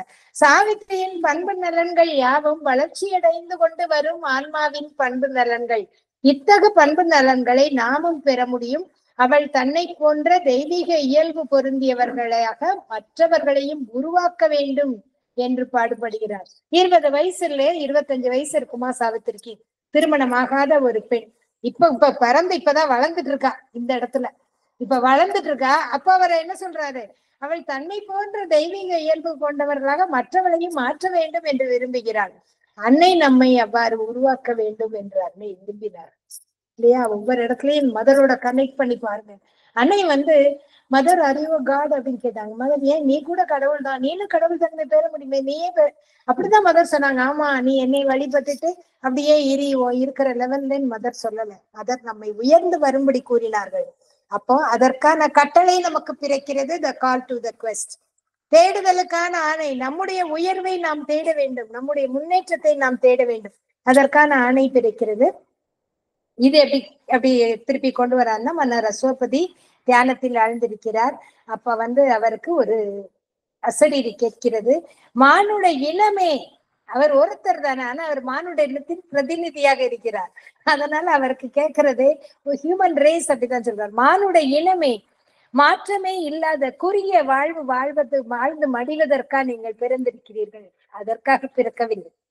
மாற்றமே இல்லாத என்னது, அப்படியே இருந்தோம், என்ன செய்யணும், படிக்கணும், சின்ன வயசுல படிக்கணும், படிக்கணும், நல்ல மார்க் எடுக்கணும், கல்யாணம் பண்ணி, அந்த வயசு வந்தா கல்யாணம் பண்ணி கொடுத்தணும், கல்யாணம் பண்ண உடனே குழந்தை பிறந்துச்சு, அப்புறம் பிள்ளைய படிக்க வைக்கணும், அவங்களுக்கு கல்யாணம் பண்ணணும், எல்லாம் கடமை எல்லாம் முடிச்சாச்சுப்பா. இப்பதான் கடமை ஆரம்பிக்கவே இல்லைங்கிறது அப்பதான் தெரியுது. என்ன கடமை செஞ்ச, உன்னுடைய கடமை என்ன சொல்லி தரல நமக்கு. சொல்லி தரும்போது லேட் ஆயிட்டு நம்ம இந்த பக்கமும் இல்லாம அந்த பக்கமும் இல்லாம திண்டாடுறோம்.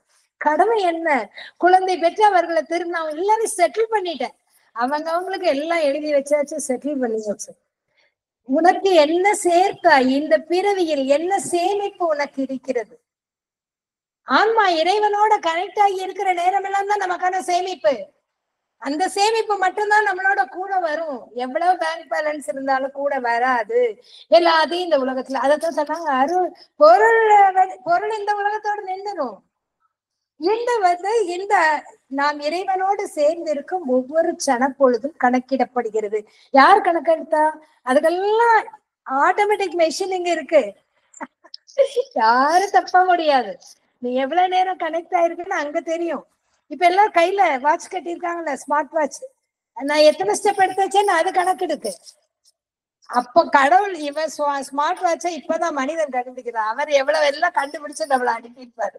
எந்த ஸ்டெப் எடுத்து வைக்கிறோம், என்ன நினைச்ச, என்ன பேசுன, வெளியே உள்ளொன்று வைத்து புறம் ஒன்று பேசுவார், உறவு கலவாமை வேண்டும். இது சின்ன வயசுல நான் நினைச்சுக்கிட்டேன் என்ன அர்த்தம் அப்படின்னு. எனக்கு சின்ன வயசுலயே இந்த அர்த்தம் என்னன்னு ஒரு தேடல் இருக்கும். அப்ப நினைச்சா உள்ள ஒண்ணு வச்சு, அதாவது உள்ள கெடுதல் வச்சு வெளியே ரொம்ப நல்லவங்க மாதிரி பேசுவாங்கல்ல, அப்படிதான் அதுக்கு அர்த்தம் நான் நினைச்சிட்டேன். மதர் கிட்ட வந்த பிறகு மதர் சொன்னாங்க, எனக்கு இது அர்த்தம் வேற. மதர் எப்போ உங்ககிட்ட நேர்ல பேசுனாங்கன்னு கேட்காதீங்க, இது ஒரு சூட்சுமமான. மதர் கிட்ட வந்த பிறகு சில உண்மைகள் நமக்கு ரிவீல் ஆகும். அப்போ உள்ளொன்று வைத்து, உள்ள எல்லாருக்குள்ள என்ன இருக்கு, இறைத்தன்மை இருக்கு. உள்ளே ஒன்று வைத்து வெளியே சாதாரண மானுடம் போல் நீ பேசிக் கொண்டிருக்கிறாயே, அவர்களுடைய உறவு கலவாமை வேண்டும். உள்ளே இருக்கிற டிவினிட்டி வெளியே வரணும், அவர்களோடு சேர்ந்து. மாற்றத்தமும் இருக்கா. நம்ம நமக்கு தெரிஞ்ச ஒரு நம்முடைய கான்சியஸ் லெவல் ஒரு லெவல்ல இருக்கும்போது நமக்கு ஒரு அர்த்தம் தெரியும், கான்சியஸ் லெவல் ஹையர் ஆகும்போது வேற அர்த்தம் தெரியும். அப்போ அதை பயன்படுத்தணும். பயன்படுத்தலைன்னா திருப்பி நம்ம இந்த அர்த்தத்தை தான் எடுப்போம். உள்ளொன்று வைத்து, அவங்க எல்லாம் உள்ளுக்குள்ள ஒண்ணு வச்சு வெளியே பேசுவாங்க, உள்ளுக்குள்ள ஒண்ண வச்சு வெளியே உங்ககிட்ட பேச மாட்டாங்க. எப்போ நீ உள்ளுக்குள் உள்ள இறைத்தன்மையை உணர்ந்த பிறகு உன்னை தேடி வருபவர்கள் எல்லாம் அந்த இறைத்தன்மையை உணர்ந்தவர்களாக இருப்பார். அப்படியே லைஃப் சேஞ்ச் ஆகும். சாவித்திரி காட்டும் ரகசியங்கள்லாம் இதுதான். அப்ப நீ இதற்காகவா பிறந்தாய், இதற்கு பிறக்கவில்லை என்று அந்த குரல் சொல்கிறது. நித்தியமான இறை அம்சம் கொண்டு நீங்கள் உருவாக்கப்பட்டுள்ளீர்கள். உள்ளுக்கு என்ன இருக்கு? இம்மாற்றல் பவர், நித்தியமான இறையம்சம் இருக்கு. பேரிறைவனின் ஆற்றல்கள் உங்கள் உயிர் அணுக்களில் மூடி வைக்கப்பட்டுள்ளன. உன்னதமான விதி உங்களுக்காக காத்திருக்கிறது. இறை அன்னையின் செயல்பாடுகளை துரிதப்படுத்துவதற்கான பணி உனக்கு வழங்கப்பட்டுள்ளது. வீட்டுல அம்மா இருக்காங்க, பொம்பளை பிள்ளையெல்லாம் வந்தா என்ன செய்யும்? அம்மாவோட வேலையை இழுத்து பங்கு போட்டு செய்யும். அப்ப இப்ப ஆம்பளைங்க எல்லாம் செய்ய வேண்டாம் நான் சொல்லல. இங்க ஆண்கள் பெண்கள் எல்லாருமே ஆன்மாக்கள். ஒவ்வொரு ஆன்மாவும் பெண் மாதிரி இறைவன் என்ற புருஷனை நாம் நாடி செல்கிறோம். அப்ப நம்ம இறை சக்தியினுடைய பணியை நாம் ஷேர் பண்ணிக்கணும். துரிதப்படுத்துவதற்கான பணி உங்களுக்கு கொடுக்கப்பட்டுள்ளது. இந்த உடலில் இருந்து சர்வ வல்லமை பொருந்திய இறைவனை சந்தித்து ஏக இறைமையை உணர்ந்து உன்னதமான தெய்வீக வாழ்க்கை வாழ்வதற்குத்தான் இந்த வாழ்க்கை கொடுக்கப்பட்டுள்ளது. நீங்க யாரும் அதை புரிஞ்சுக்கலையே அப்படின்னு கேட்கிறாரு. அவரு அசோபதிக்கு மட்டும் கேட்கல, மானுடைய இனம் முழுமைக்கு தான் சொல்றாரு. ஏன்பா யாருமே அதை புரிஞ்சுக்கல? எங்களுக்கு யாரும் சொல்லி கொடுத்தா அப்படின்னு எங்களுக்கு யாரும் சொல்லி தரலையே. நமக்கு சின்ன வயசுல என்ன சொல்லி கொடுத்தாங்க? இப்படி இருக்கணும், அப்படி இருக்கணும், அப்படி வாழ கத்துக்கணும். இதெல்லாம் உணர்வா யார் சொல்லி கொடுத்தாங்க? அன்னைதான் சொல்லி கொடுத்தாங்க. சாவித்திரி சொல்லி கொடுக்கிறது. பேருண்மையை தரிசித்த ஞானிகள் ரிஷிகள், அவர் அடுத்தது சொல்றாரு. பேருண்மையை தரிசித்த ஞானிகள் ரிஷிகள் கூறுவதை கூட மனிதன் கேட்பதில்லை. அவருக்கு மனிதன் என்று அந்த குரல் எடுத்து சொல்கிறது. ஞானிகள்லாம் எவ்வளவு சொன்னாங்க, ரிஷிகள்லாம் எவ்வளவு சொன்னாங்க, யாராவது கேட்டீங்களா? யாராவது ஒருத்தர் கேட்டீங்களா? வேணா அந்த ஞானிகளுக்கு எல்லாம் வீட்டுல ஒரு 10 அவதார புருஷர்கள் படம், எல்லாருக்கும் ஆளுக்கு ஒரு பூ வச்சு ஒரு ஊதுபத்தி ஏத்தி கும்பிட முடியும்பா. என்னால அவ்வளவுதான் செய்ய முடியும். அதை விட ரொம்ப என்னால முடிஞ்சது அவ்வளவுதான், அதான் செஞ்சிடும். அவர் என்ன சொன்னாரு? அதுல ஒரே ஒரு வார்த்தை நம்மளால கடைபிடிக்கணும். நம்ம யோசிக்கல. இப்ப எல்லாரும் எல்லாம் தான் சொல்லுவாங்க, அதெல்லாம் கேட்டுட்டு இருக்க முடியுமா அப்படின்னு. ஆனா அப்ப நம்மளோட கான்சியஸ் லெவல் உயர உயர நம்ம அந்த அவர்கள் சொல்வதை நாம் புரிந்து கொண்டு செயல்படுத்த ஆரம்பிப்போம். இப்ப நீங்க எல்லாம் இப்படி இருக்கீங்களே அப்படின்னு அந்த குரல் அவரிடம் கேட்கிறது. அந்த அசரீரி கேட்டவுடன் ஒரு காட்சி அவருக்கு தெரிகிறது. அந்த காட்சியில சாவித்திரி வரா. அவருடைய பெண்ணை அவர் பார்க்கிறார். அப்ப அவளுடைய பெண்ணாக அவருக்கு தெரியவில்லை. இவள் ஒரு தெய்வாம்சம் பொருந்தியவள். அவ இந்த உலகத்தை மாற்ற வந்திருக்கா அப்படிங்கிறது புரிஞ்சிச்சு. இந்த இப்படி எல்லாம் இருக்கீங்களே அப்படின்னு அந்த குரல் கேட்கலையா? நீங்க எல்லாரும் இப்படியே அறியாமையில இருக்கீங்க, உங்களை மாற்ற ஒருத்தி வந்துட்டா. சாவித்திரி வருகிறாள். சாவித்திரி அந்த காட்சி அவருக்கு கிடைக்கிறது. இப்போது மன்னருக்கு இந்த நிலையை அவள் மாற்ற வந்துள்ளாள் என்பது மன்னருக்கு உணர்த்தப்படுகிறது. இந்த இடத்துல ரகசியமும் இதுதான். நம்முடைய வாழ்க்கையை மாற்றுவதற்காக, உயர்த்துவதற்காக அன்னை வந்துள்ளார். நம்முடைய வாழ்க்கையை மாற்றுவதற்காக, தெய்வீகத்தை நோக்கி உயர்த்துவதற்காக சாவித்திரி காவியம் கிடைத்துள்ளது. அற்ப விஷயங்களுக்காக மட்டும் நாடாமல் சாவித்திரி கொடுக்கும் உன்னதமான குறிப்புகளை நாம் புரிந்து கொள்ள வேண்டும். அதனாலதான் மன்னர் அடுத்து சாவித்திரிக்கு கட்டளையிடுகிறார். O spirit, traveler of eternity, who camest from the immortal spaces here அப்படின்னு சொல்லி அவளுக்கு சாவித்திரிக்கு மன்னர் அசோபதி உள்முகமாக கட்டளையிடுகிறார். தீர்க்க தரிசனத்துல உள்முக அகக்கண்ல பாக்குறாரு, கட்டளையிடுகிறார். உன்னதமான ஜீவனே, நித்தியத்தின் பயணியே, விதியையும் காலத்தையும் கைப்பற்றி அவற்றின் மீது உனது வெற்றி திருப்பாதங்களை பதிப்பதற்காக நீ வந்துள்ளாய். நீ எதுக்கு வந்திருக்க அப்படிங்கிறத சொல்றாரு. அவளே அவதாரம் தானே, அவ உணர்ந்த அவதாரம் தான். ஆனா இவர் சொல்றாரு, உலகத்தில் உன்னுடைய திருப்பாதங்களை பதிப்பதற்காக நீ எதற்காக வந்திருக்கிறாய்னா விதியையும் காலத்தையும் கைப்பற்றுவதற்காக வந்துள்ளாய். உன்னுடைய ஆன்மா வலிமை பொருந்தியது. இறைவனே உனக்கு வழிகாட்டுவார். உனக்கு யார் வழிகாட்டி? இறைவன் தான் வழிகாட்டி. நீ எந்த பணிக்காக வந்தாயோ அதை செய்ய புறப்படு என்ற கட்டளை பிறக்கிறது என்று அந்த சாவித்திரிக்கு அவர் கட்டளையை பிறப்பிக்கிறார். பிறப்பித்தவுடன் சாவித்திரி அதை கேட்டு அரண்மனையை விட்டு புறப்படுகிறார். இங்க நம்ம பொதுவா என்ன பார்ப்போம்னா, சாவித்திரிக்கு உன்னுடைய மணாளன் அங்கு உன்னை தேடி அவரும் சேர்ந்து பிறந்திருக்கிறார், அதெல்லாம் அந்த இடத்துல வரும்.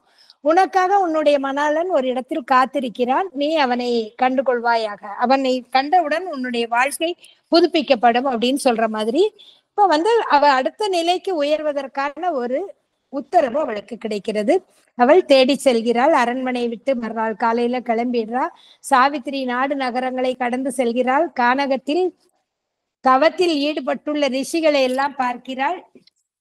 இதில் நிறைய அந்த தேடல்ல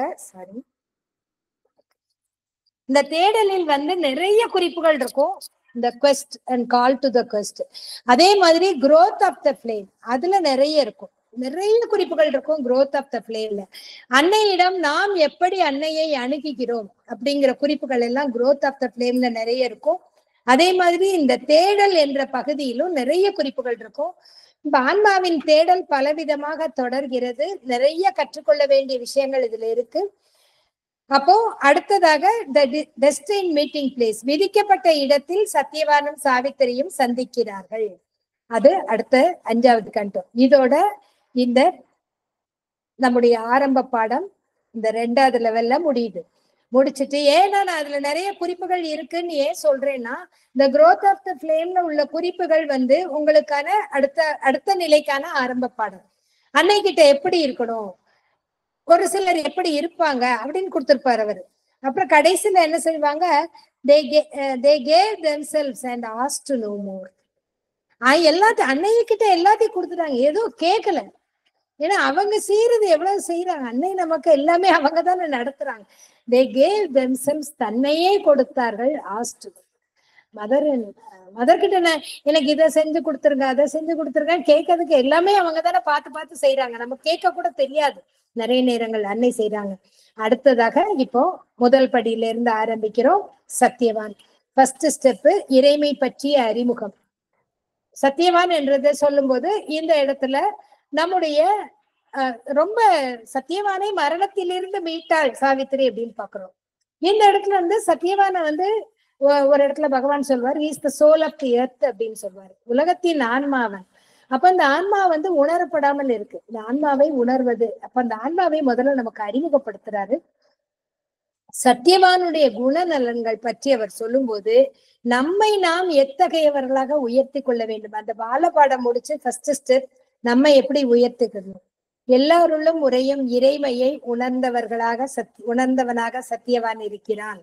சத்தியவான் இருக்கிறான்னா சொன்னாரு, நம்ம எப்படி எடுத்துக்கணும் நேற்றே சொன்னேன், நாம் எல்லோருள்ளும் இறைமையை உணர்ந்தவராக இருக்க வேண்டும். அப்ப நான் அதுக்கு சொல்லுவேன், ஒரு நாள் பூரா உணர முடியலன்னா காலையில எழுந்திரிச்ச உடனே 5 மினிட்ஸ் பிராக்டிஸ் பண்ணி பாருங்க. 5 மினிட்ஸ் எல்லாம் டிவைன் தான், ஆம்னி பிரசன்ட் ரியாலிட்டி அப்படின்னு 1 செகண்ட் உணர்ந்து பாருங்க. கொஞ்சம் கொஞ்சமா பிராக்டிஸ் பண்ணுங்க, மொத்தமா பண்ண முடியலன்னு. சோ அதுக்கப்புறம் அந்த டைம் இன்க்ரீஸ் ஆயிட்டு இருக்கும், நம்மளுடைய உணர்வு லெவல் மாறும். அப்புறம் வாழ்வின் இன்ப துன்ப அனுபவங்கள் அனைத்தையும் இறைவனின் திருவடிகளில் சமர்ப்பித்து அமைதி அடைகிறான். அது மாதிரி அமைதி. எல்லாத்துக்கும் நம்மளே எப்படி கொதிச்சு கொந்தளிச்சு போனா பிபி ஏறும், சுகர் ஏறும், இன்னும் நிறைய பிரச்சனைகள் எல்லாம் வரும். அப்புறம் அடுத்தபடி ஏற முடியாது. சோ அதனால எல்லாத்துக்கும் நம்மளே தீர்வு காணணும்னு நினைக்க கூடாது, சமர்ப்பணம் பண்ணும். கடவுளர்கள் அவளுக்குள்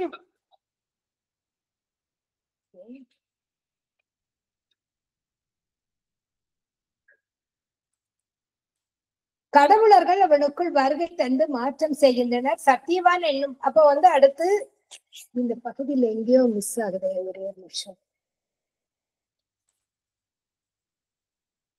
புலன்கள் சத்தியவான் எப்படிலாம் நான் இறைமையை தேடினேன்னு சொல்றாரு.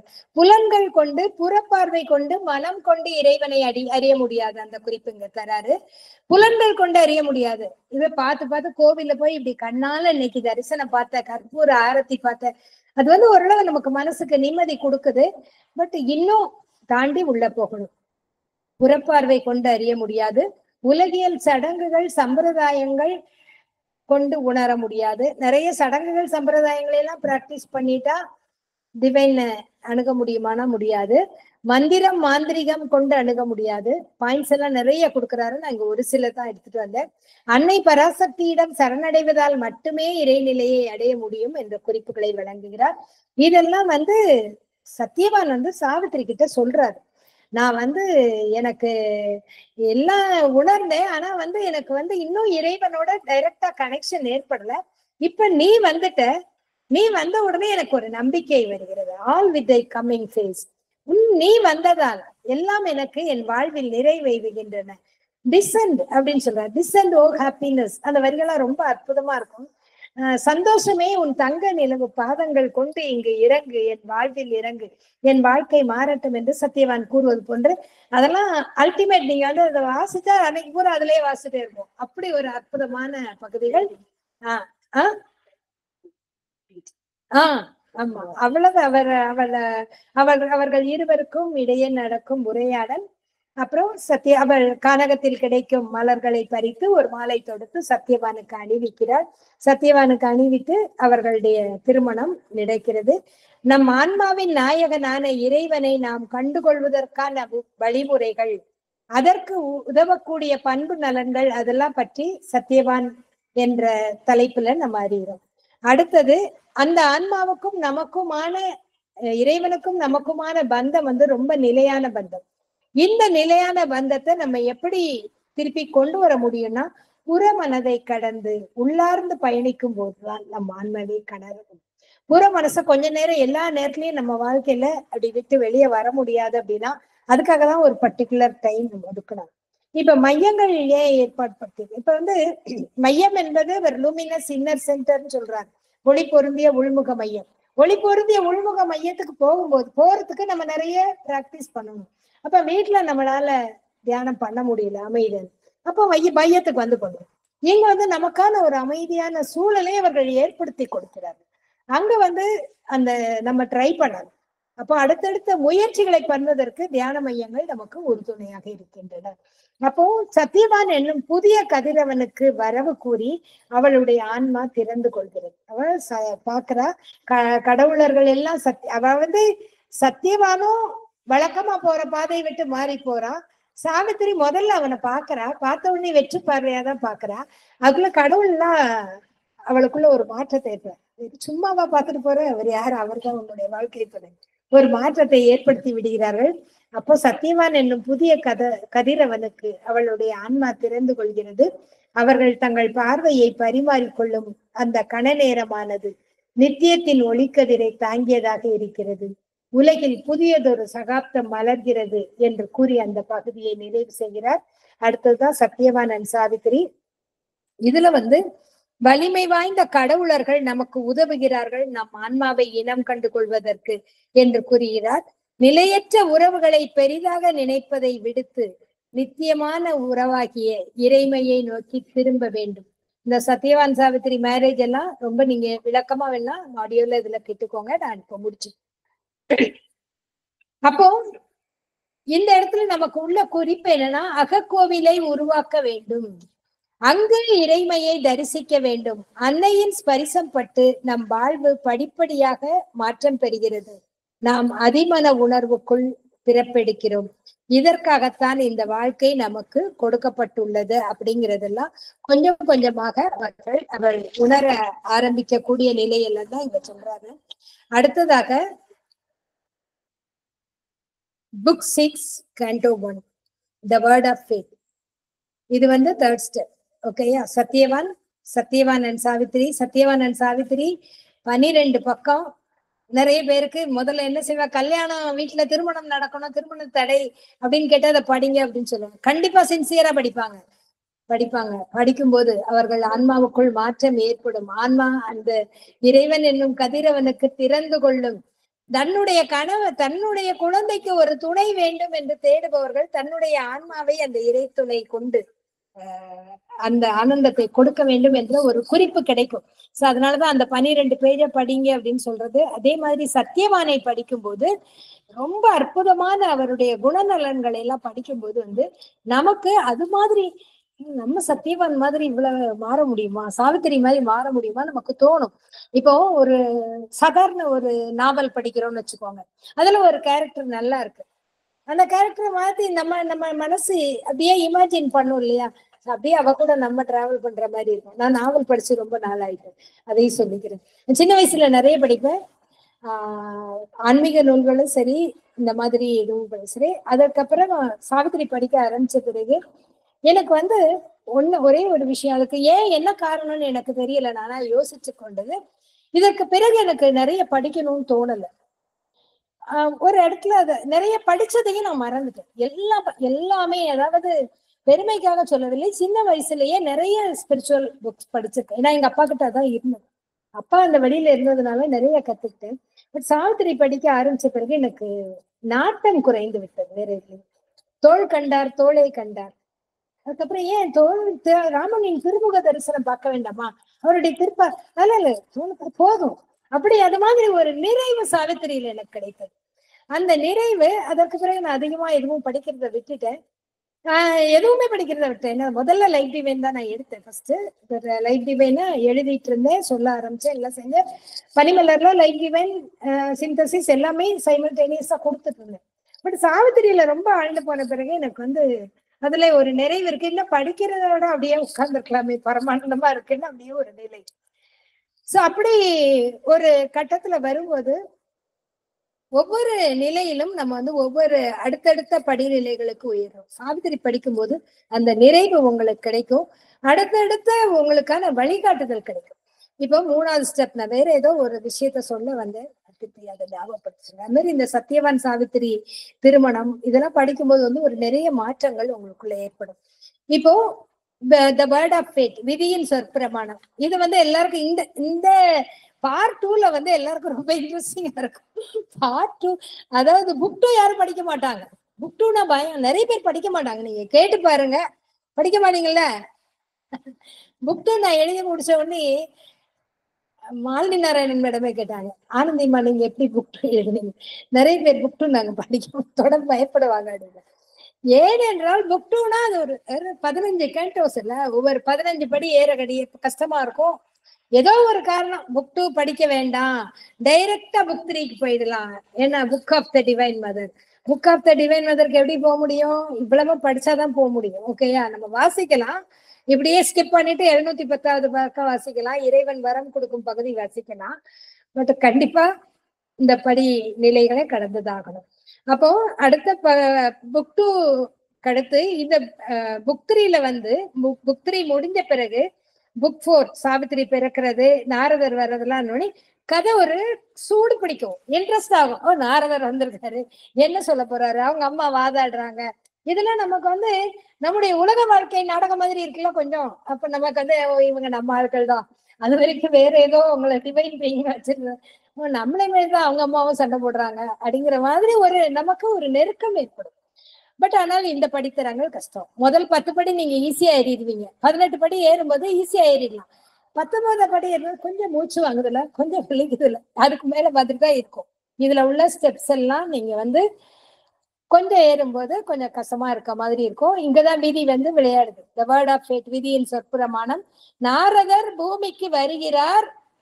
பொதுவா எல்லாருக்கும் தெரிகிற கதை, நாரதர் அவ சத்தியவானோட விதியை பத்தி சொல்றாரு. அவர் அப்படி டைரக்டா சொல்லல, பகவான் எந்த இடத்துலயுமே அப்படி சொல்லல. நாரதர் வருகிறார், பாடிக்கொண்டே வருகிறார். 30 எல்லாம் பார்த்தா நாரதர் எப்படி வந்திருக்காரு, ஆகா நாரதர் கலகம் நன்மையில் முடியும். அவர் கலகம் பண்ணுவாருங்கிறத முதல்ல சொல்லிடுறோம், அப்புறம் நன்மையில முடிகிறதுங்கிறது பின்னாடி வருது. ஆனா கலகம், நாரதர்னா கலகம் பண்றவரு, அப்படிதான் அதுதான் நம்ம மனசுல பதியுது இல்லையா. பட் இங்க நாரதர் கலகம் இல்லை, கொண்டு வரும்போதே அவர் நன்மையிடம் கொண்டு வராரு. பாடிக்கொண்டே வருகிறார், புவியில் வெளிப்பட இருக்கின்ற அற்புத மாற்றம் பற்றி பாருங்கள். உலகம் ரொம்ப மாறப்போதுன்னு பாடுறாரு. திரை விலக்கி தன்னை வெளிப்படுத்த இருக்கின்ற கடவுள் தன்மை பற்றி பாடுகிறார். எல்லாருக்குள்ள இருக்கு, எல்லாமே வெளிப்பட போகுது, எல்லாருடைய கடவுள் தன்மை வெளிப்பட போகுதுன்னு பாடுறாரு. மானுட உடல்கள் இறை திருமேனிகளாக மாறும் என்று பாடுகிறார். நான் சொன்னேன்னா பாடி டிவைன் சொல்லுங்கன்னு நாரதர் அதான் பாடுறாரு. மானுட உடல்கள் எல்லாம் டிவைன் பாடிஸா மாற போகுதுன்னு சொல்றாரு. மானுடம் தெய்வீகமாக மாறி இருக்கிறது. தெய்வீக அன்பு கொண்டு சாவித்திரி வெற்றி பெற போகிறாள். மரணத்தை அமரத்துவ வாழ்வை நோக்கி பயன்படுத்த இருக்கிறாள். எல்லாம் பாடிட்டே வர்றாரு. அன்பு பற்றி பாடுகிறார், பேருண்மை பற்றி பாடுகிறார். அவர் கெட்டதா சொல்லிட்டு வர்றாரு, அந்த குடுப்பகார மாரி உன் வீட்டுக்கு கெட்டது நடக்கும் போது ஆபத்து வரப்போகுதுன்னு சொல்லல. அவர் ஆனந்தமா பாடிட்டு வர்றாரு. உலகமே மாறப்போகுது, எல்லாருமே தெய்வீகமாக போறீங்கன்னு பாடிட்டு வர்றாரு. அந்த உடனே சாவித்திரி வரா. நாரதர் ஒண்ணுமே தெரியாது, அவர் எல்லாம் தெரிஞ்சுதானே வராரு, சொல்றதுக்காக வராரு. ஒண்ணும் தெரியாதவர் மாதிரி வராரு. கேக்குறா, எங்க போயிட்டு வந்திருக்க, எந்த ஒரு உன்னதமான தெய்வீக புருஷனை பார்த்துட்டு வந்த மாதிரி இருக்கே, ரொம்ப ஆனந்தமா இருக்காளே அப்படின்னு கேக்குறாரு. உடனே அதோட சும்மாவும் இருக்கல, அவர் ஒரு வார்த்தையை விடுறாரு, ஆபத்தான உன்னோட வாழ்க்கையில ஏதோ ஆபத்தான இசை குறுக்கிட்ட மாதிரி இருக்கேங்கிறாரு. அப்படி லேசா ஒரு கோடு போடுறாரு. ஆனந்தமா இருக்கேன்னு சொல்லிட்டு அப்படியே விட வேண்டியதானே, ஏதோ ஒரு ஆபத்தான இசை, ஒரு அபஸ்வரமும் குறுக்கிட்ட மாதிரி இருக்க அப்படிங்கிறாரு. அப்புறம் அடுத்தது சமாளிக்கிறாரு. உன்னுடைய ஆன்மா மகத்துவம் வாய்ந்தது, நித்தியமானது, உன்னுடைய ஆன்மா மேன்மை படைத்தது, நீ உன்னுடைய ஆனந்தமாக உயர்ந்த நிலைகளில் வாழ்ந்து கொண்டிருக்கிறாய், நீ பெரிய உயர்ந்த உத்தமமான ஆன்மாதான், ஆனாலும் மரணத்தை தடுக்க முடியுமா அப்படின்னு கேட்டார். சாவித்திரிக்கு புரிஞ்சிருக்கும், ஆனா சாவித்திரி பத்தி இங்க பகவான் சொல்லல. அஸ்வபதிக்கு புரியுது. அவர் புரியுது இவர் ஏதோ சொல்ல வர்றாருன்னு அசோபதிக்கு புரியுது. அவர் சொல்றாரு, இவர் ஏதோ சொல்றதுக்கு முன்னாடி சொல்றாரு, என் மகள் சாவித்திரியை பாருங்க, அவள் ஆனந்த ஸ்வரூபம், அவ வாழ்க்கை காயப்படாம கடந்து செல்லணும், நீ எதையாவது ஏன்னா ரிஷி பெருமான்கள் வாயில சொன்னா பழிச்சிருவேன்.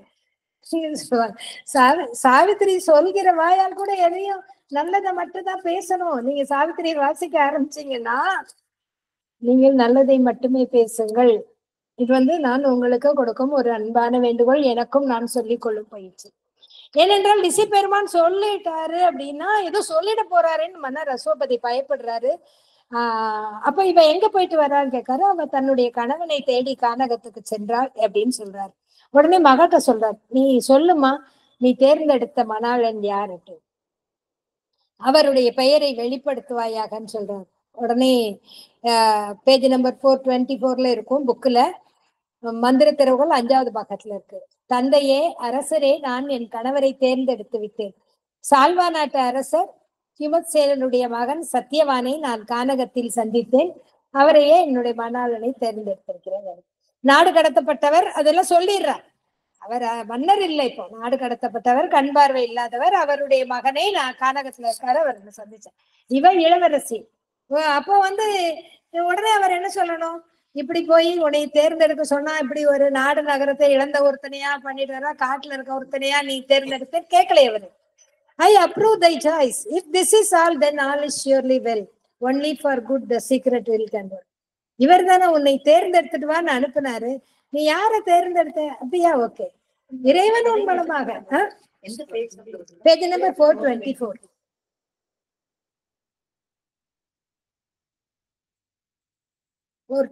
நீங்க இப்போ புக்கை தேடுறீங்கன்னா உங்களுக்கு கண்டுபிடிக்கிறது கஷ்டம், அதனால நீங்க புக்கை மூடி வச்சிருக்க.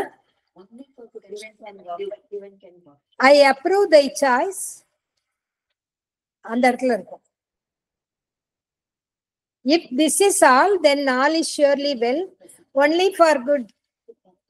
உஷாவுக்கு ஞாபகம் இருக்கா உங்களுக்கு இந்த வரி? only for good the secret will can work. அப்போ அந்த வரி, இந்த வரியை சொல்லு, நமக்கு ஏதோ தப்பா நடக்கிற மாதிரி தெரியுது. அப்ப நம்ம என்ன சொல்லணும் அப்படின்னா, ஆனா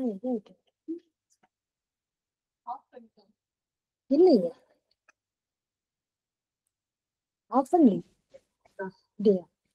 ஒன்லி ஃபார், நம்ம ஒரு தப்பா ஏதோ நடக்குதுன்னா இறை சித்தம் நல்லதை மட்டுமே செய்யும் அப்படிங்கிற ஒரு நம்பிக்கையை நமக்கு நாமே கொடுக்க வேண்டும். இல்ல அப்பப்போ இதாகுதுன்னு நினைக்கிறேன்.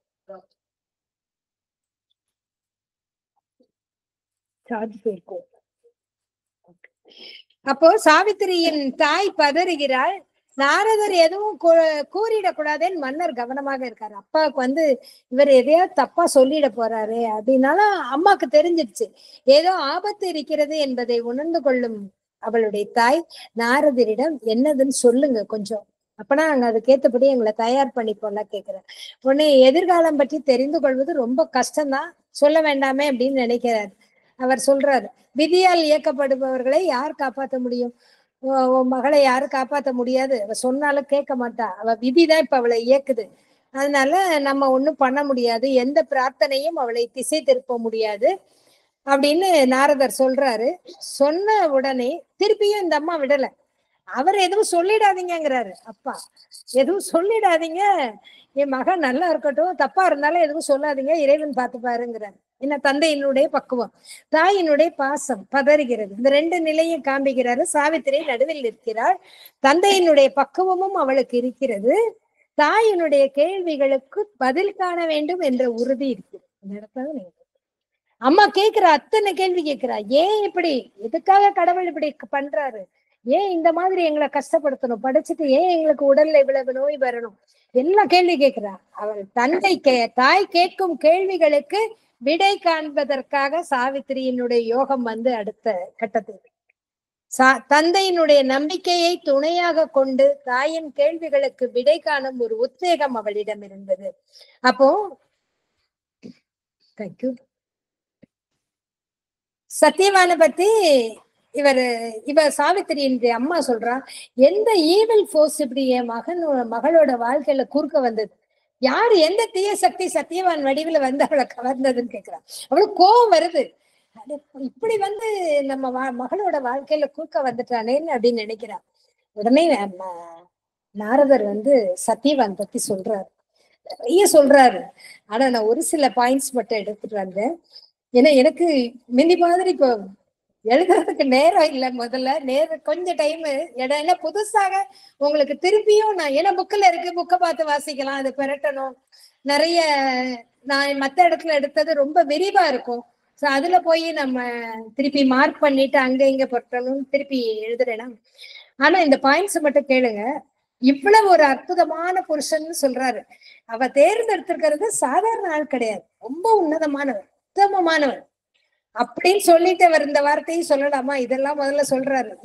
ஈவில் போர்ஸ்ன்னு சொல்லாத, ரொம்ப உத்தமமானவன், சொர்க்கமும் பூமியும் இணைந்து உருவாக்கிய ஒரு அற்புதம், சொர்க்கமும் பூமியும் இணைந்து உருவாக்கிய ஒரு அற்புதம் சத்தியவான், இயற்கையை முன்னேற்ற பாதையில் வழிநடத்த வல்லவன், காலத்தை வெல்லும் சக்தி படைத்தவன், சந்திரனை போன்று குளிர்ச்சியானவன், துள்ளி ஓடும் நீரோடை போன்று தூய்மையானவன், வசந்த கால மொட்டுக்கள் போன்று இதமானவன், அவன் சொர்க்கத்தின் பொன்மயமான முடிச்சு, பேரழகு நட்சத்திரம், ஆனந்த ரோஜா, தீர்க்கதரிசி, ஞானி, இறை பரவசத்தின் ஒளிக்கதிர், இறை ஆனந்த பாடலுக்கு செவிசாய்ப்பவன், மௌனத்தை மாட்சிமையாக கொண்டு வாழ்பவன், இனிமையானவன், உண்மையானவன், உலக மக்களை சந்தோஷப்படுத்துவதையே தன்னுடைய கடமையாக கருதுபவன், மானுட அம்சங்களால் செதுக்கப்பட்ட கடவுள் அம்சம் அவன். இவ்வளவு சொல்லிட்டு அவன் 12 மாசம் தான் இருக்க போறேன்னு சொன்னா அவளுக்கு எப்படி முதல்ல இங்க வந்து அவர் அழகா பிளே பண்றாரு. ஏன்னா இவ்வளவு நல்லவன், நீ ஒரு உன்னதமான ஒருவனை சந்தித்து வந்திருக்கிறாய் என்று முதலில் கூறுகிறார். பெரிய ஆனந்த உலகத்துக்கு போயிட்டு வந்திருக்க. அப்பவுமே அவளுக்கு தெரிஞ்சிருந்தா நம்முடைய தேர்வு கரெக்ட். ஏன்னா அவளே உள்ளுணர்வால் வழி நடத்தப்பட்டுதான் தேர்வு செய்யறா. எல்லாருக்கும் இந்த காவியத்தை படிப்பவர்களும் அந்த இடத்துல இருக்கும் இல்லையா? அப்ப வந்து இந்த குறிப்பு நமக்கு உணர்த்தப்படுகிறது. அவள் சரியான தேர்வு தான் செய்திருக்கிறாள். அவன் எப்படிப்பட்டவன்கிறத சொல்றாரு. இவ்வளவு சொல்லி, ஆனால் இவ்வளவு ஒரு அற்புதமான மனிதனை இந்த உலகம் 12 மாதத்தில் இழக்க போகிறதே அப்படிங்கிறார்.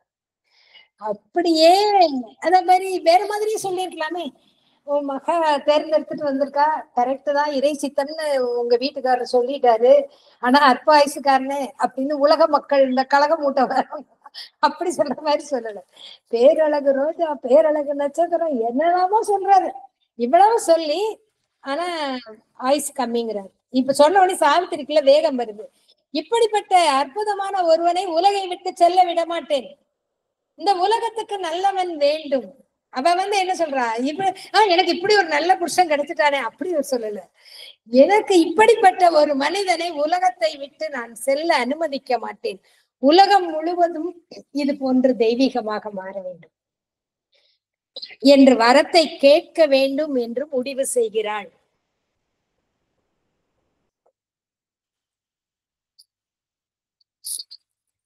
அவ வந்து அப்பவே அவளுடைய வரம் முடிவாகி விடுகிறது.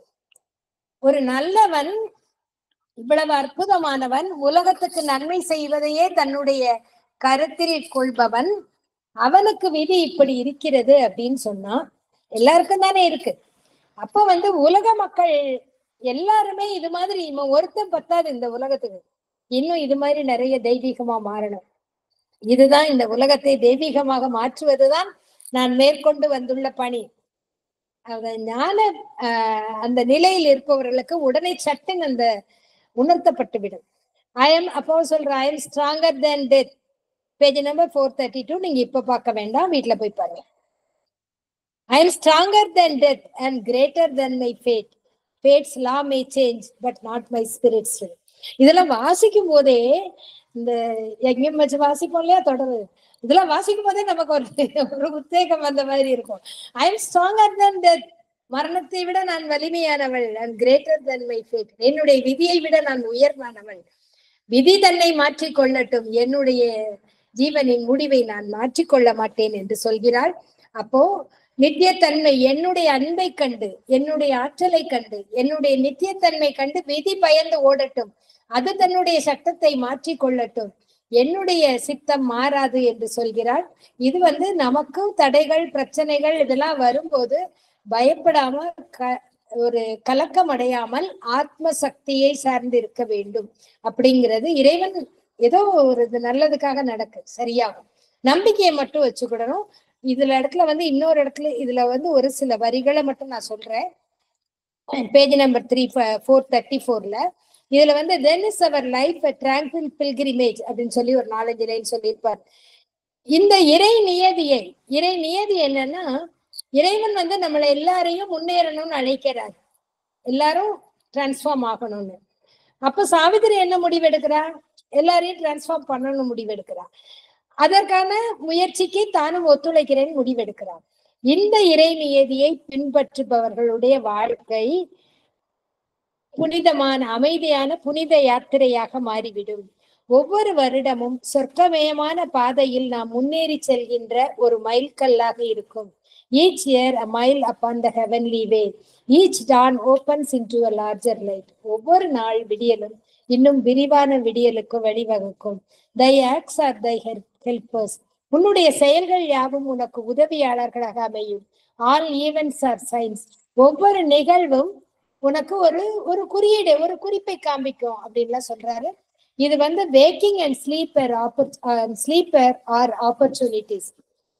நீ விழித்திருப்பதும் உறங்குவதும் கூட உனக்கு கிடைத்த வாய்ப்புகள். முழிச்சிருக்கமா, அதுவும் வாய்ப்பு. கண்ணால பாக்குறோமா, எல்லாரையும் இறைமையா பாத்துருங்க, இது ஒரு வாய்ப்பு. கண்ணை மூடுறா மதர், கண்ணை மூடும் போது நல்ல இந்த வேற உலகங்களுக்கு போற மாதிரி ஒரு நல்ல அற்புதமான கனவுகளை கொடுப்பாங்க, இல்ல கனவு இல்லாத நிம்மதியான தூக்கத்தை கொடுப்பாங்க. ரெண்டுமே உனக்கு கொடுக்கப்பட்ட வாய்ப்புகள், பயன்படுத்திக்கொள். given to thee by an immortal power. அற்புதமான அந்த நித்தியமான ஆற்றலால் உனக்கு கொடுக்கப்பட்ட வாய்ப்புகள். நீ விழித்திருப்பதும் தூங்குவதும், அறியாமையில் இருப்பதும் ஞானத்தில் இருப்பதும், அப்படி வேணா எடுத்துக்கலாம். ஆக ரெண்டுமே வாய்ப்பு, ரெண்டை பயன்படுத்திக்கணும். அறியாமையில இருந்தா ஞானத்துக்கு முன்னேறணும், ஞானத்தில் இருந்தா இப்படி வரணும்னு இல்லை, ஞானத்தில் இருந்தா இன்னும் நிறைய பேருக்கு ஞானத்தை நோக்கி வழி நடத்தும். ஓகேயா? இரண்டுமே உனக்கு கொடுக்கப்பட்ட வாய்ப்புகள். அத சொல்றாருல, சாவித்திரியினுடைய சொல் விடுதலை பெற்ற ஆன்மாக்களுக்கும் உதவுது, கஷ்டப்படுற ஆன்மாக்களுக்கும் உதவுது. அதே மாதிரி அடுத்த ஒரு இடத்துல சொல்லுவாரு, I think it is nirvana and all negative சொல்லிட்டு அதுல நினைக்கிறேன். அந்த இடம்லாம் ரொம்ப நுட்பமா இருக்கும், உங்களுக்கு மேலோட்டமா வாசிக்கும் போது புரியாது, கொஞ்சம் ஆழ்ந்து படிச்சீங்கன்னா புரியும். இப்ப மந்திர தெருவுல உங்களுக்கு லைன் பை லைன் இருக்கிறதுனால மேபி நீங்க இதை கொஞ்சம் யோசிச்சு பார்க்கணும். சாவித்திரி இருக்கிறா, உணர்வின்மையில இருக்கிறவங்களும் அவளை நோக்கி வராங்க, பேருணர்வுல இருக்கிறவங்களும் அவளை நோக்கி வராங்க. இது என்னது, அது புரியாத இருக்கும். உணர்வின்மையில இருக்கிறவங்க அவளை நோக்கி வராங்கன்னா, இப்ப நம்ம உயர்நிலைக்கு போகும்போது இப்போ உணர்வின்மையில் இருப்பவர்கள் இவளிடம் இருந்து தெய்வீக உணர்வை பெறுவதற்காக வருகிறார்கள். சரி, தெய்வீக பேருணர்வுல இருக்கவங்க எதுக்காக இவகிட்ட வராங்கன்னா, இவளை சேனலாக பயன்படுத்தி கொள்வதற்காக வருது. இவ மூலமா கொடுத்து விட்டா இவ போய் எல்லாருக்கும் கொடுத்துருவா, அதுக்கு வராங்க. இவகிட்ட போனா இவளுக்கு மத்தவங்க எல்லாம் கொடுக்குறாங்கல்ல, அந்த பேருணர்வு நிலையில ஹையர் டென்சிட்டி பீயிங்ஸ் எல்லாம் கொடுக்குறாங்கல்ல, அவங்களாம் ஹையர் ஃப்ரீக்வன்சில இருக்காங்க. நம்ம அந்த ஃப்ரீக்வன்சி உயரலைன்னா அவங்கெல்லாம் கொடுக்குறாங்க. அது சாவித்திரி கிட்ட போனா கிடைக்கும், நமக்கு கிடைக்கும், சாவித்திரி கிட்ட போனா கிடைக்கும். ஓகேயா? இதுதான் இங்க சில ரகசியங்களை சொல்றேன்னு சொல்லி நிறைய சொல்லலையே நினைக்காதீங்க. அப்படியே 1, 2, 3 போட்டு சொல்லல, அங்கங்க சொல்லிட்டு வரேன். ஓகே, இப்ப அடுத்ததாக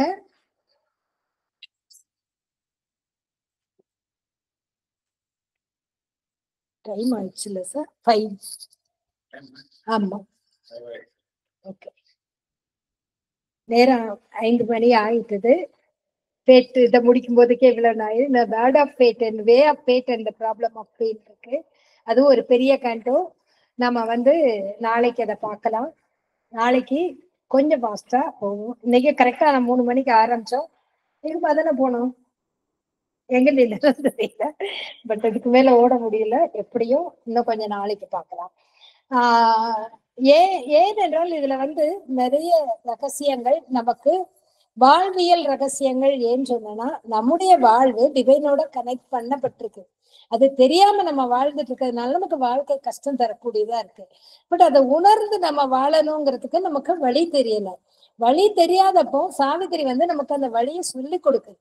நமக்கு டைரக்டா முதல்ல அதை படிச்சா ஆங்கிலத்துல புரியல, தமிழ்ல புரியல, தமிழும் படிச்சா புரியல. நிறைய பேருக்கு தமிழ் இருக்கத புரியுதுன்னு நான் சொல்லல. ஏன்னா நிறைய பேர் தமிழே புரியலைங்கிறாங்க. தமிழும் புரியல, ஆங்கிலமும் புரியல, சொன்னாலும் புரியல, கேட்டாலும் புரியல. ஒண்ணு கேட்டா புரியாது, சொன்னா புரியாதுன்னா மௌனமா இருந்துருங்க. சாவித்திரி வில் ரிவீல் அப்படியே உங்களுக்கு உள்ளுக்குள் தெளிவுபடுத்தும். அது நடக்கும், கண்டிப்பா நடக்கும். உங்களுக்கு அதனுடைய நீங்க டிக்ஷனரி வச்சு மீனிங் தேடாதீங்க. டிக்ஷனரி வச்சு தேடி அதையும் இதையும் ஒப்பிட்டு பார்க்காதீங்க, கிடைக்காது.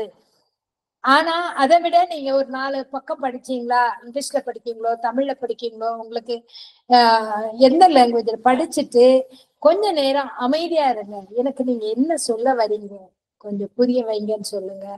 அமைதியில் உங்களுக்கு அவ்வளவும் புலப்படும். அவ்வளவு ஞானமும் அவங்களுக்கு மௌனத்துலதான் கிடைக்குது, ஞானத்துலதான் கிடைக்குது. அந்த மௌனத்தை, அந்த ஞானத்தை நம்ம பெறுவதற்கு அந்த மௌன நிலையை, அந்த உன்னத நிலையை, ஸ்டில்னஸ் அப்சல்யூட் இன்கம்யூனிகபிள்ங்கிற நிலையை நம்ம அடையணும். அடையிறதுக்கு பகவானும் அன்னையும் நமக்கு அருள் புரிகிறார்கள். நமக்கு ஆயிரம் மந்திர திறவுகோள்களை கையில் வைத்துக்கொண்டு நமக்கு தயாராக காத்திருக்கிறார்கள் உயர் மனோமய தேவதைகள். பகவான் சொல்ற மாதிரி ஒவ்வொரு இடத்துலயும் நம்மை வரவேற்று அடுத்த இடத்துக்கு, அடுத்த உயர்நிலைக்கு அழைத்து செல்வதற்கு கடவுளர்கள் காத்திருக்கிறார்கள். எல்லாரும் காத்திருக்காங்க. இன்னும் அடுத்து நம்ம entry into the inner countries எல்லாம் போகும்போது உள்ள இருந்து எல்லா கடவுளர்களும் வெளிப்படுகிறார்கள். சாவித்திரி பாக்குறார், கடவுளர்கள்லாம் அவ கூட வராங்க. அந்த கடவுளரோட போயிடலாமான்னு நினைக்கிறாங்க. கடவுளர்கள்லாம் எங்க போறோம், நாங்க உலகத்துக்கு நன்மை செய்ய போறோம்னு சொல்றாங்க. அவங்களோட போயிடலாமா, நம்மளும் உலகத்துக்கு நன்மை செய்யணும்னு தானே நினைக்கிறோம், போகலாமான்னு நினைக்கிறான். ஆனா உள்ளுக்குள்ள உனக்கு ஆன்மாவை தேடுன்னு கட்டளை பிறந்ததுல நம்ம உள்ள போகவா இப்ப வெளியே போகவா, அப்ப கூட அவளுக்கு டவுட் வருது. வேண்டாம், நம்ம ஆன்மாவை கண்டுபிடிச்சாதான் நமக்கும் மத்தவங்களுக்கும் நம்ம உதவ முடியும் அப்படின்னு சொல்லி இந்த ஆன்மாவை தேடி போறேன்னு சொல்றான். சோ இந்த பகுதியெல்லாம் நம்ம நாளைக்கு பார்க்கலாம். Thank you all. Mother's grace. இப்போ ஒரு நிமிடம் மௌன பிரார்த்தனை முடிச்சு நிற்கலாம்.